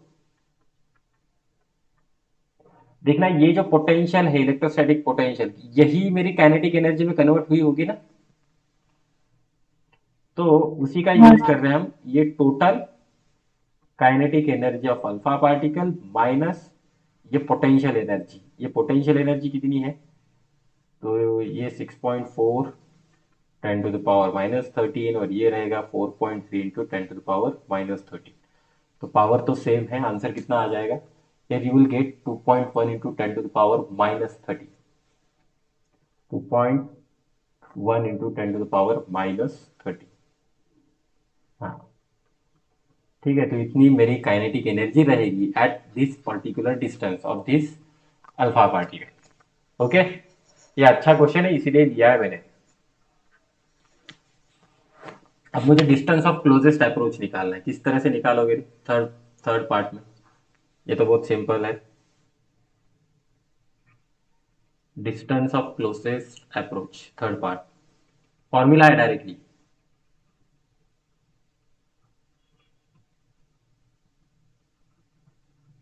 और वो कितना फॉर्मूला है? R0 is equal to K2ZE² divided by total kinetic energy of alpha particle, क्योंकि ये टोटल मेरी पोटेंशियल एनर्जी में कन्वर्ट हो जाए।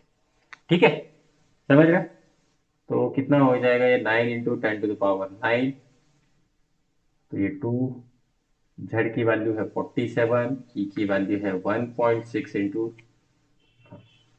10⁻⁻19 का square divided by total kinetic energy. ठीक है, सॉल्व करो, इसे आंसर मिल जाएगा। Here you will get the answer which is equal to, अभी डायरेक्टली लिख रहा हूँ आंसर में से, तो मैं यहाँ पे कैलकुलेशन नहीं कर रहा। हियर यू कैन सी कितने बड़े बड़े कैलकुलेशन है, बराबर ना। अगर ये कैलकुलेशन करता रहूंगा तो 10 मिनट तो यहीं पे चले जाएंगे अपने। ओके, समझ में आई ये चीज? Yes. लिख लो इसे।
Done. Sir, 1 minute. हाँ लिख लो, कोई इशू।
Yes, sir, done.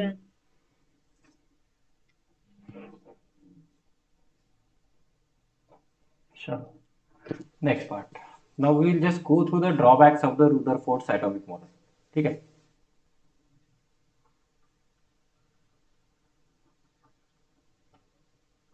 अब देखना ड्रॉबैक में क्या क्या है। अब इसने क्या कहा था, इसने कहा था कि इलेक्ट्रॉन के पास बहुत ज्यादा स्पीड होती है, बराबर ना, और वो क्या होते हैं, रिवॉल्व होते हैं अराउंड द न्यूक्लियस। ठीक है, तो देखना, तो इसके लिए सबसे पहले हम इलेक्ट्रोमैग्नेटिक वेव थ्योरी को समझ लेते हैं। क्या होता है according to electromagnetic wave theory?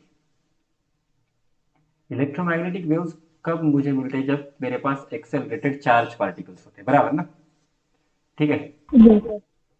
तो अब मैं जब एक्सेलरेटेड चार्ज पार्टिकल्स के बारे में बात करूंगा, तो वो हमेशा एनर्जी को रेडिएट करते हैं। So accelerated charge particles always radiates energy. ठीक है, वो हमेशा एनर्जी को रेडिएट करते रहेंगे। ठीक है, अब ये जो मेरे निगेटिवली चार्ज इलेक्ट्रॉन है, वो तो रिवॉल्व कर रहे हैं अराउंड द न्यूक्लियस, जिसके पास सेंट्रीपेटल एक्सेलरेशन है, और वो एनर्जी को कंटिन्यूसली लूज करते रहेंगे, बराबर ना। समझ रहे हो? Electrons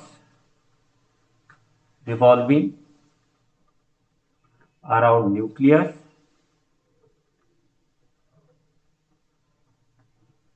is having centripetal acceleration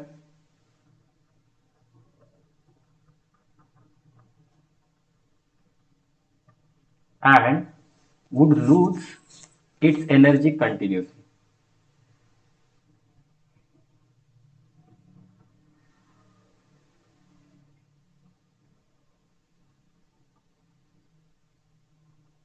ठीक है, अगर ये इस तरह से करता रहेगा तो जो भी मेरे ऑर्बिट की रेडियस है वो डिक्रीज होती रहेगी, बराबर ना।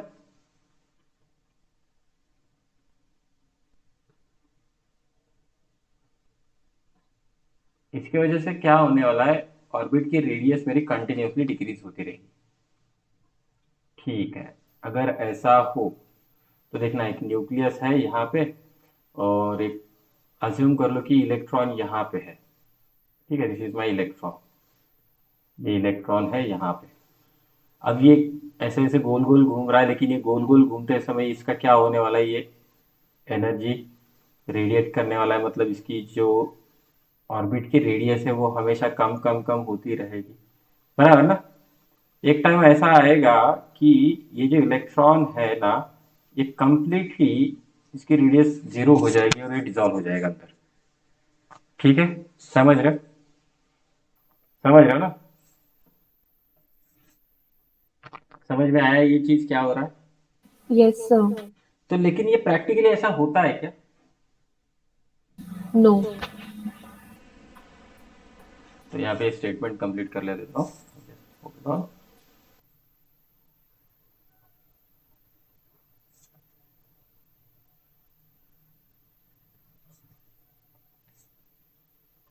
This is going to be the catastrophic collapse.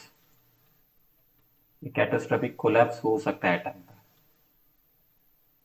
लेकिन एक्चुअल में ऐसा कुछ होता नहीं, बराबर। But in actual atom do not collapse.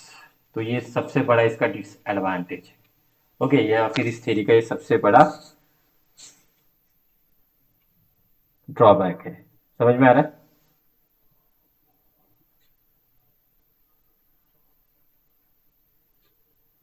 समझ में आ रहा है क्या?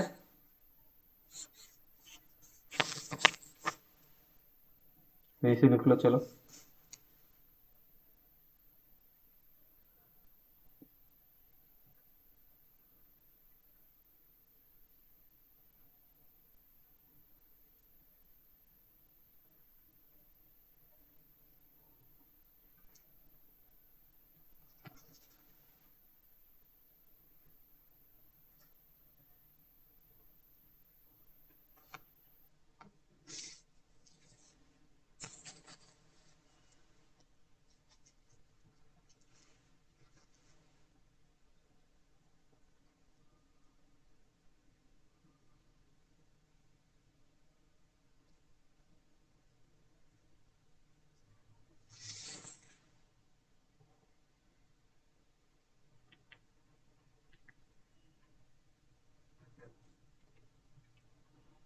तो this is the first drawback.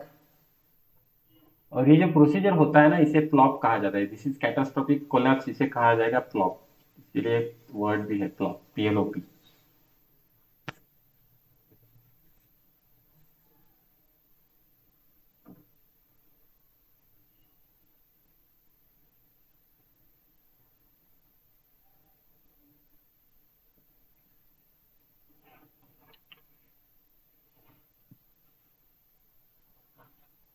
ठीक है, तो देखना सेकेंड पार्ट क्या है इसमें।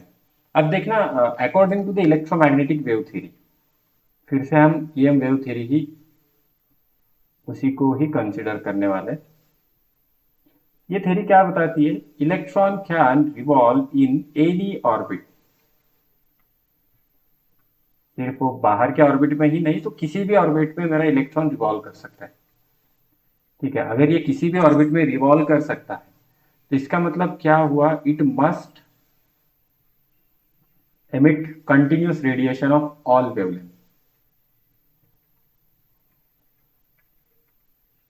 continuous radiations of all wavelength। ठीक है, ये ऐसा कुछ होना चाहिए। लेकिन प्रैक्टिस में अगर देखा जाए क्या होता है रे, तो हमें एलिमेंट्स इस तरह से मिले। Okay, Actually, we got the elements are found to emit spectral lines of definite frequency. समझ में आ रहा है?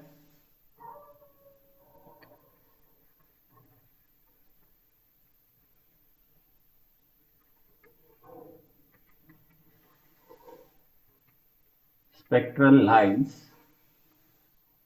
of definite frequencies. तो ये इसका एक दूसरा ड्रॉबैक है, तो समझ लें इसके पास सिर्फ दो ही ड्रॉबैक है।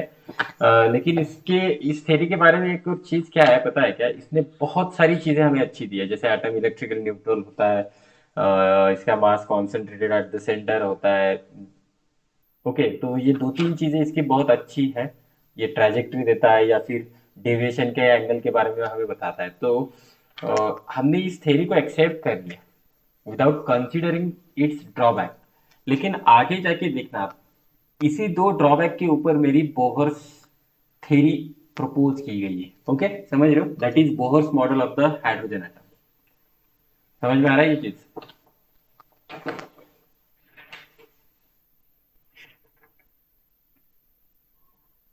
Yes sir. ठीक है, तो अब हम थोड़ा सा देख लेते हैं बोहर्स एटॉमिक मॉडल। ये लिख लिया?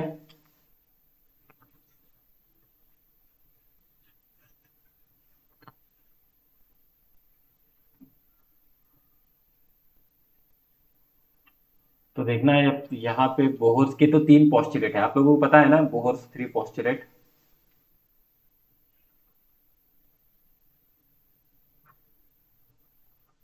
थ्योरी बोलो या फिर इसे मॉडल बोलो, no. Yes, can you tell me the Bohr's postulate?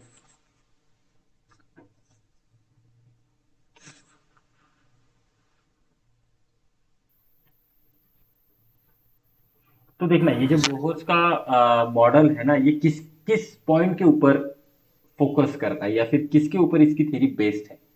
तो अभी हमने देखा जो भी इलेक्ट्रॉन्स मेरे रिवॉल्व कर रहे हैं ना इन सर्कुलर ऑर्बिट, तो उसके लिए जो भी सेंट्रीपिटल फोर्स लगता है ना, that force is given by the electrostatic force of attraction, जो इलेक्ट्रॉन के बीच में और न्यूक्लियस के बीच में होता है। तो इसी पिक्चर को एनालाइज करने के लिए या फिर इसी पिक्चर को समझने के लिए उसने कुछ अजम्पशन किए। ओके, कुछ अजम्पशन किए, कुछ क्वांटम नए क्वांटम आइडियाज दिए by considering the Einstein and Planck's equation. Okay, समझ रहे? तो मतलब बोहर ने क्या किया, जो क्वांटम मैकेनिक्स का कॉन्सेप्ट है इस रुदरफोर्ड के मॉडल में ऐड कर दिया। ओके, तो इसके जो अजम्पशन है या फिर जिसे हम कहते हैं पोस्टुलेट, तो हम देख लेते हैं। इसके दो तीन पोस्टुलेट है, तो बताओ फर्स्ट वाला पोस्टुलेट क्या है? What is the first postulate? Electrons revolve in a fixed orbit. Okay, electrons are revolve, वो एक फिक्स ऑर्बिट में रिवॉल्व करते हैं। ठीक है, तो according to the first postulate, electrons revolve in a circular orbit, and at the center there is a nucleus which consists of the positive charge, or we can say that it is positively charged nucleus. Now the necessary centripetal force is provided by the force of attraction between the positively charged nucleus on the negatively charged electron. तो first postulate क्या कहता है? Force of attraction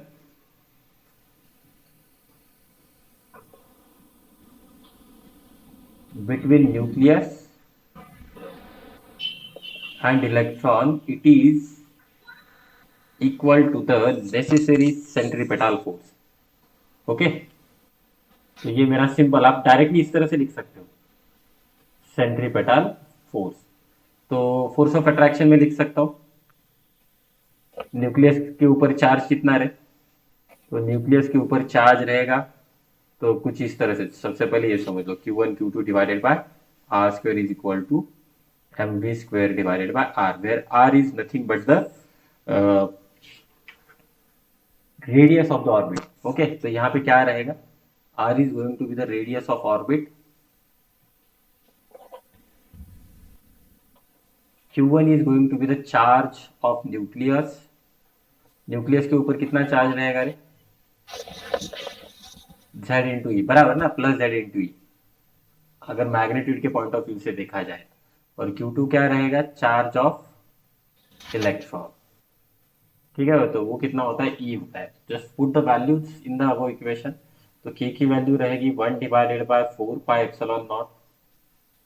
Q1 की value रहेगी Z E square, sorry Z E into E divided by R square, which is equal to M V square by R. और यहाँ पे ये m जो है मेरा mass of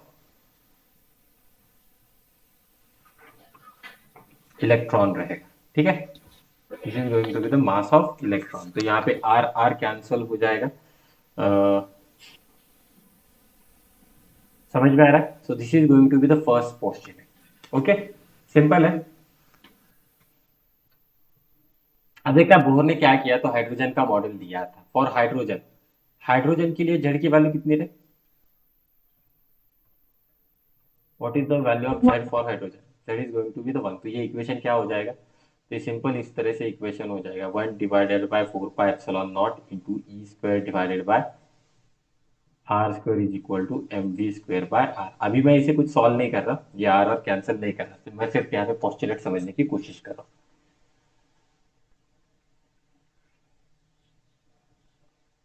okay, so this is the first postulate. Now the second one, postulate number 2। अब यहाँ पे वो थोड़ा सा क्वांटम मैकेनिक्स का कॉन्सेप्ट यूज So करता है। can you please show that again? Okay, लिख लो।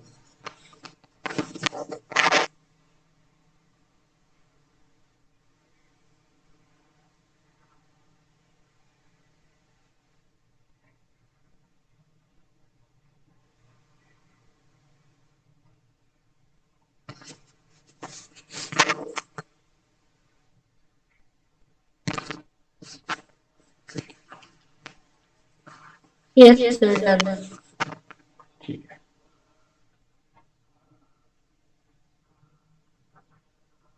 Postulate number 2।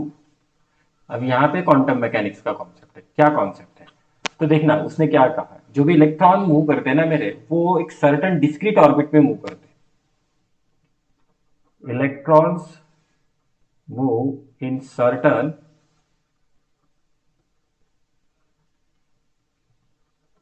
discrete orbits called as stationary orbit। Okay, वो स्टेशनरी ऑर्बिट में मूव करते हैं, for which the total angular momentum, for which the total angular momentum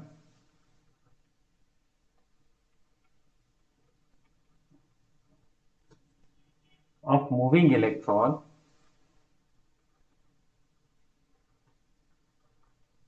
is an integral multiple of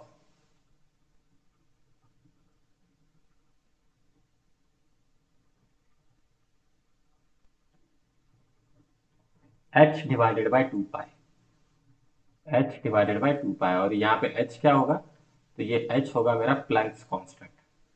ठीक है, h क्या होगा मेरा यहाँ पे प्लैंक्स कांस्टेंट। अब देखना एंगुलर मोमेंटम, एंगुलर मोमेंटम क्या होता है, कि सिस्टम ऑफ पार्टिकल्स में सीखा होगा हमने।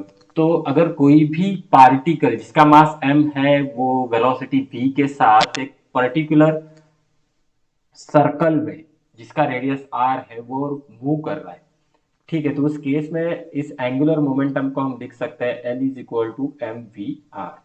तो according to this postulate L must be equal to n h divided by 2 pi, where n starts from 1 2 3 and so on, and this is called as a principal quantum number। ये जो होता है ना, इसे कहा जाता है principal quantum number. Okay, now here you can put the value of L। L is equal to mvr, which is equal to nh divided by 2 pi। So this is nothing but the quantum condition। Postulate 2 gives us the quantum condition, quantum condition। ठीक है, समझ रहे?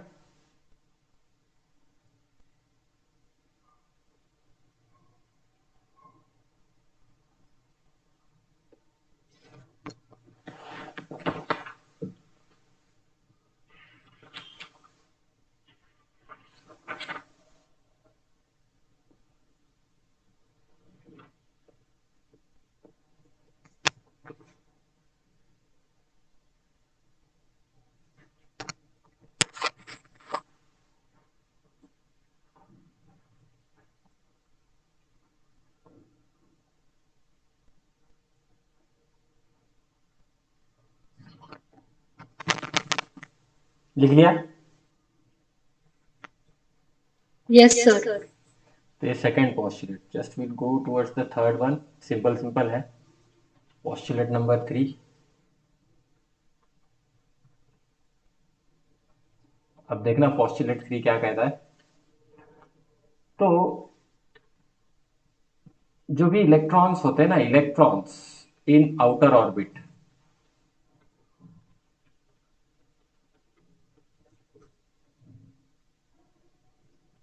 have greater energy compared to those in inner orbit. Okay.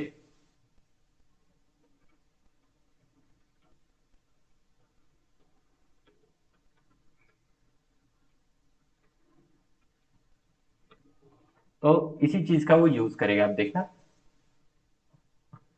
If electron jumps from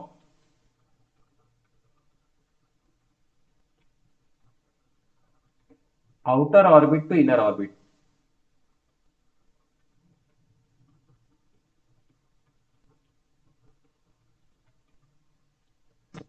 okay, it radiates energy as a single photon of frequency f. It radiates energy as a single photon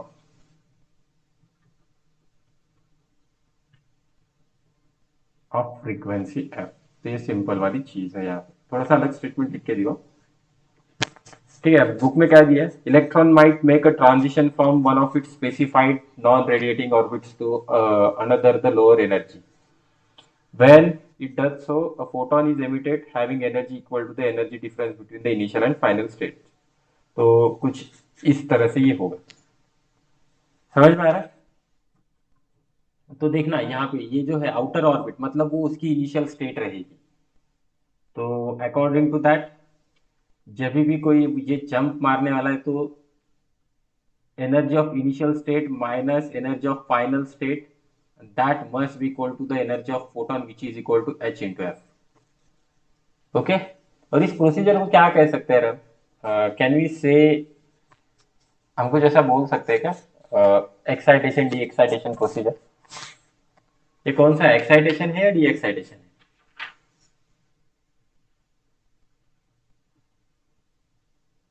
क्या होता है, excitation है या D excitation है? Sir D excitation का, yes, क्योंकि वो this is, अंदर जा रहा है। हाँ, ये डी एक्साइटेशन, ये हाइयर एनर्जी लेवल से लो लोअर एनर्जी लेवल जंप मार रहा है, मतलब उसके पास ज्यादा एनर्जी जो है एक्स्ट्रा वो छोड़ देगा ऊपर, and that energy will go in the form of the photon.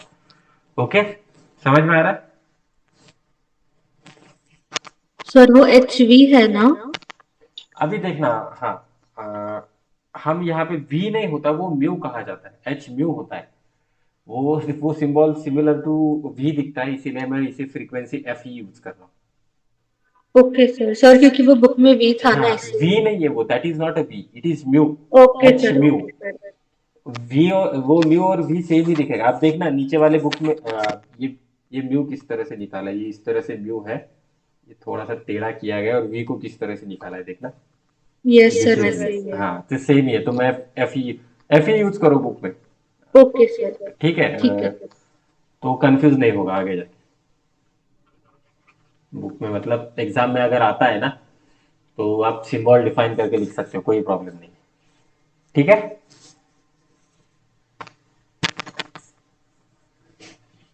तो चलो, अब हम इन तीन पोस्टुलेट का यूज करके बहुत सारी क्वांटिटीज ऑब्टेन कर सकते हैं, such as radius of n orbit, radius of n orbit एक पार्ट रहेगा, सेकेंड पार्ट रहेगा velocity of electron in nth orbit, ये दूसरा पार्ट रहेगा। अब यहाँ पे डेरिवेशन होगा,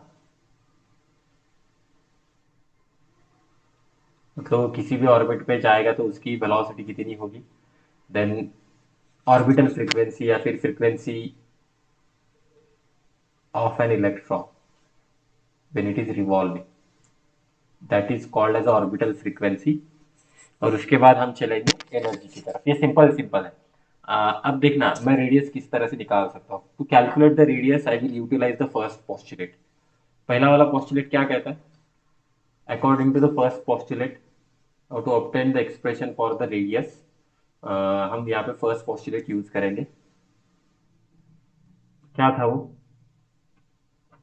हमने लिखा है ना यहाँ पे, that is Z E square divided by R square, बराबर ना, 1/4 पाई एप्सिलॉन नॉट। तो हम इसी का यूज करेंगे, देखना 1/4 pi epsilon not z e square divided by r square and that must be equal to mv square by r। तो यहाँ से एक एक r कैंसिल होने वाला है। Just look at this equation, यहाँ से एक r, यहाँ से एक r कैंसिल हो जाएगा और मुझे इस यही रेडियस निकालनी है। तो क्या मिलेगा अगर मैं थोड़ा सा इसे शफल कर दूँ? तो यहाँ से एक r की वैल्यू मिलेगी। दूसरी चीज और एक है, ये v को एलिमिनेट करना है। Now to eliminate the v I will use the second postulate, that is mvr is equal to nh divided by 2 pi। तो मुझे जनरलाइज एक्सप्रेशन मिलेगा। तो v की वैल्यू कितनी आ जाएगी? So here v will be equal to nh divided by 2 pi m into r। Just put this value in the above equation. तो देखना ये क्या होगा। अब एक्सप्रेशन बड़ा आने वाला है। जेड ई स्क्वायर यहाँ पे अपना r है, ये v स्क्वायर है तो it will be equal to n square h square divided by 4 pi square m square r square again. ठीक है, अब यहाँ से कुछ चीजें कैंसिल आउट होगी, देखना कौन सी होती है। तो यहाँ से एक m, यहाँ से एक m, यहाँ से एक r, यहाँ से एक r, यहाँ से एक पाई और यहाँ से एक पाई। ठीक है, समझ रहे हो? तो अब देखना यहाँ पे ये n आ रहा है, मतलब this is going to be the radius of the nth orbit. मैं डायरेक्टली इसका यूज कर सकता हूँ, therefore I can write down the radius of nth orbit is sir equal to, 4 भी कैंसिल कर सकते हैं ना? हाँ यस, 4 भी कैंसिल, सॉरी मैं भूल गया वो। तो ये r उधर जाएगा, ये ऊपर क्या है अपना n स्क्वायर h स्क्वायर, ये जाएगा epsilon not divided by pi m, यहाँ पे पाई है यहाँ पे m है, पाई m, ये ई स्क्वायर और जेड आ जाएगा तो Z E square. So this is going to be the radius of the nth orbit. समझ में आ रहा है? तो देखना ये जो है ना, इसे रखना मत बिल्कुल भी, बहुत बड़ा एक्सप्रेशन है, no need to mug up this. Directly दो पोस्टुलेट यूज करके आप वहां पे भी ऑब्टेन कर सकते हो रफ पेजेस में, बराबर ना? ये याद रखोगे इसे। अगर मुझे रेडियस निकालनी है तो मुझे दो पोस्टुलेट इक्वेट करने हैं, वहां से मैं एक्सप्रेशन निकाल सकता हूँ। नो, यहाँ पे देखना एच की वैल्यू पता है, एप्सिलॉन नॉट की वैल्यू पता है, मास ऑफ इलेक्ट्रॉन पता है, जेड नहीं, नहीं ये चार्ज ऑफ इलेक्ट्रॉन पता है, ये पाई पता है, मतलब ये सारी वैल्यूज पता है मुझे। अगर मैं ये सारी वैल्यूज डाल दूँ इस एक्सप्रेशन में तो मुझे एक चीज मिल जाएगी, R N is equal to 0.53 N square divided by Z, और ये आपको वैल्यू मिल जाएगी एंगस्ट्रॉम में। तो yes, now you can remember this particular expression. ये आप लोग ये वाला एक्सप्रेशन यहाँ पे याद रख सकते हैं। Okay, this is the radius of the nth orbit. तो यहाँ से मैं लिख सकता हूँ radius of nth orbit is directly proportional to the principal quantum number, उसका square and inversely proportional to z। तो मतलब ऑर्बिट्स जो होंगे मेरे यहाँ पे इक्वी स्पेस नहीं होंगे, यहाँ से मुझे समझ में आता है। ओके, ऑर्बिट्स यहां से मुझे समझ में आता है कि वो इक्वी स्पेस नहीं रहेंगे। ठीक है,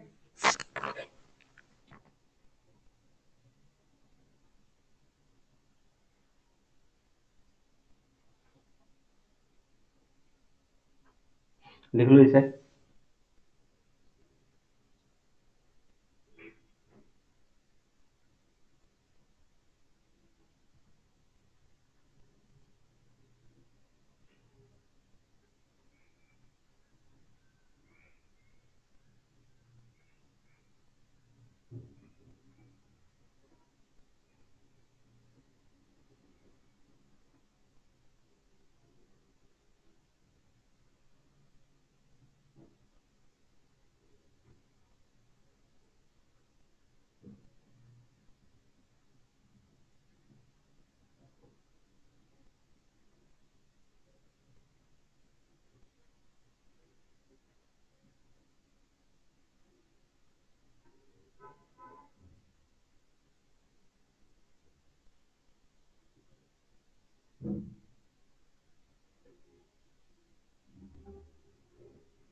Yes, sir. Done. ठीक है। Now can you calculate the velocity of electron in nth orbit?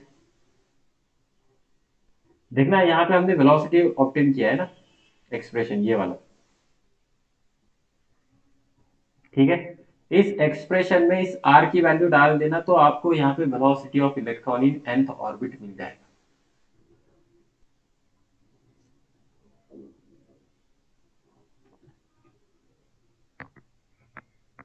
Calculate कर पाओगे?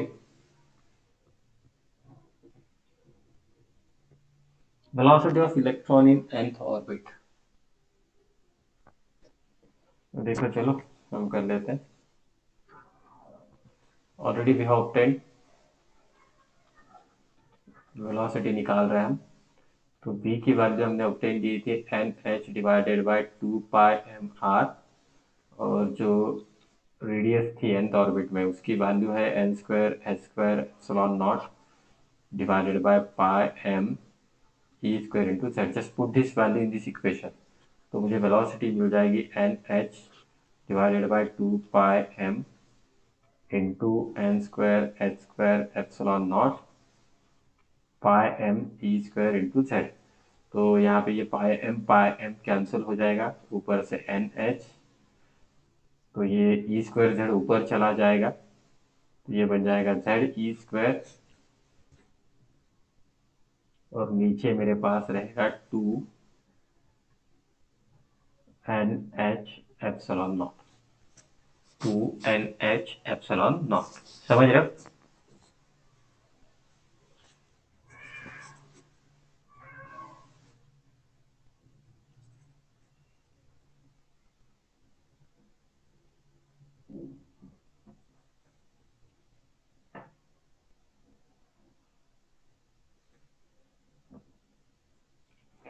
समझ में आ रहा है?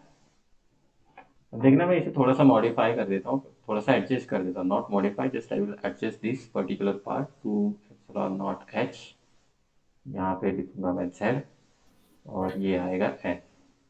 तो इस पर्टिकुलर इक्वेशन में देखो, मैं ऊपर नीचे वेलोसिटी ऑफ लाइट मल्टीप्लाई कर देता हूँ, just I will multiply the velocity of light ऊपर नीचे, तो एक चीज मिलती है E square divided by 2 epsilon naught H into C, okay, जिसे कहा जाता है अल्फा। तो मैं वेलोसिटी ऑफ लाइट लिख सकता हूँ। Now what is alpha?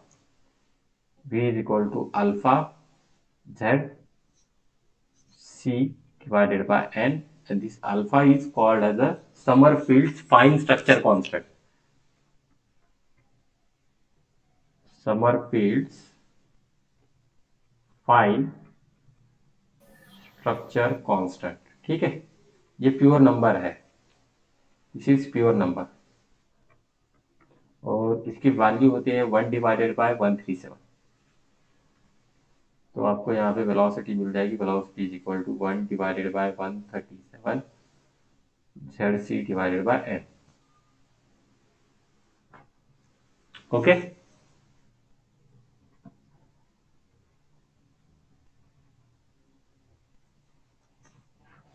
तो ये तो हुआ मेरा वेलोसिटी के बारे में। Now just we will go through the frequency. Frequency देखना, फ्रीक्वेंसी के लिए क्या लिख सकते हैं, we can write down v is equal to R omega, which is equal to pi F, बराबर ना?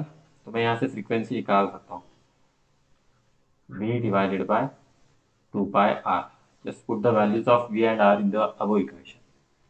v की वैल्यू कितनी है, तो कौन सी भी रख सकते हो, yes you can do anything here. तभी आर स्क्वेयर हो जाएगा, मैं डायरेक्टली लिख दूं क्या वैल्यू? तो फ्रीक्वेंसी मुझे देखो, M Z square E raise to 4 divided by 4 epsilon naught square N cube H cube, कुछ इस तरह से मिल जाएगी। तो याद क्या रखना है अब इस वेलोसिटी वाले एक्सप्रेशन में और इस वाले एक्सप्रेशन में, क्या याद रखना है? तो मैं यहाँ पे लिख सकता हूँ velocity is directly proportional to Z and inversely proportional to N, और frequency is directly proportional to Z square and inversely proportional to N cube. तो आप लोगों को यहाँ से ये दो चीजें याद रखनी, ओके, ठीक है। Yes, sir. तो ये बहुत जनरलाइज एक्सप्रेशन है, बड़े बड़े एक्सप्रेशन है, जस्ट रिमेंबर दिस।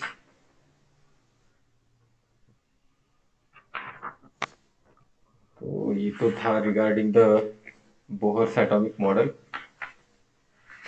उसके बाद हम इसे एक्सपांड करेंगे हाइड्रोजन। एक्चुअली ये हाइड्रोजन एटम के लिए होता है।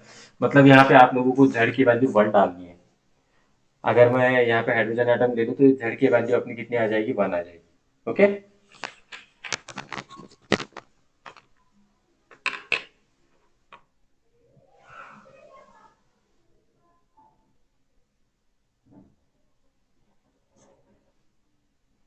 ठीक है। Yes sir. Yes sir. चलो। सर वो क्या है, mz² e⁴ है क्या? Yes yes, it is e⁴ okay sir. Yes sir, done. e⁴।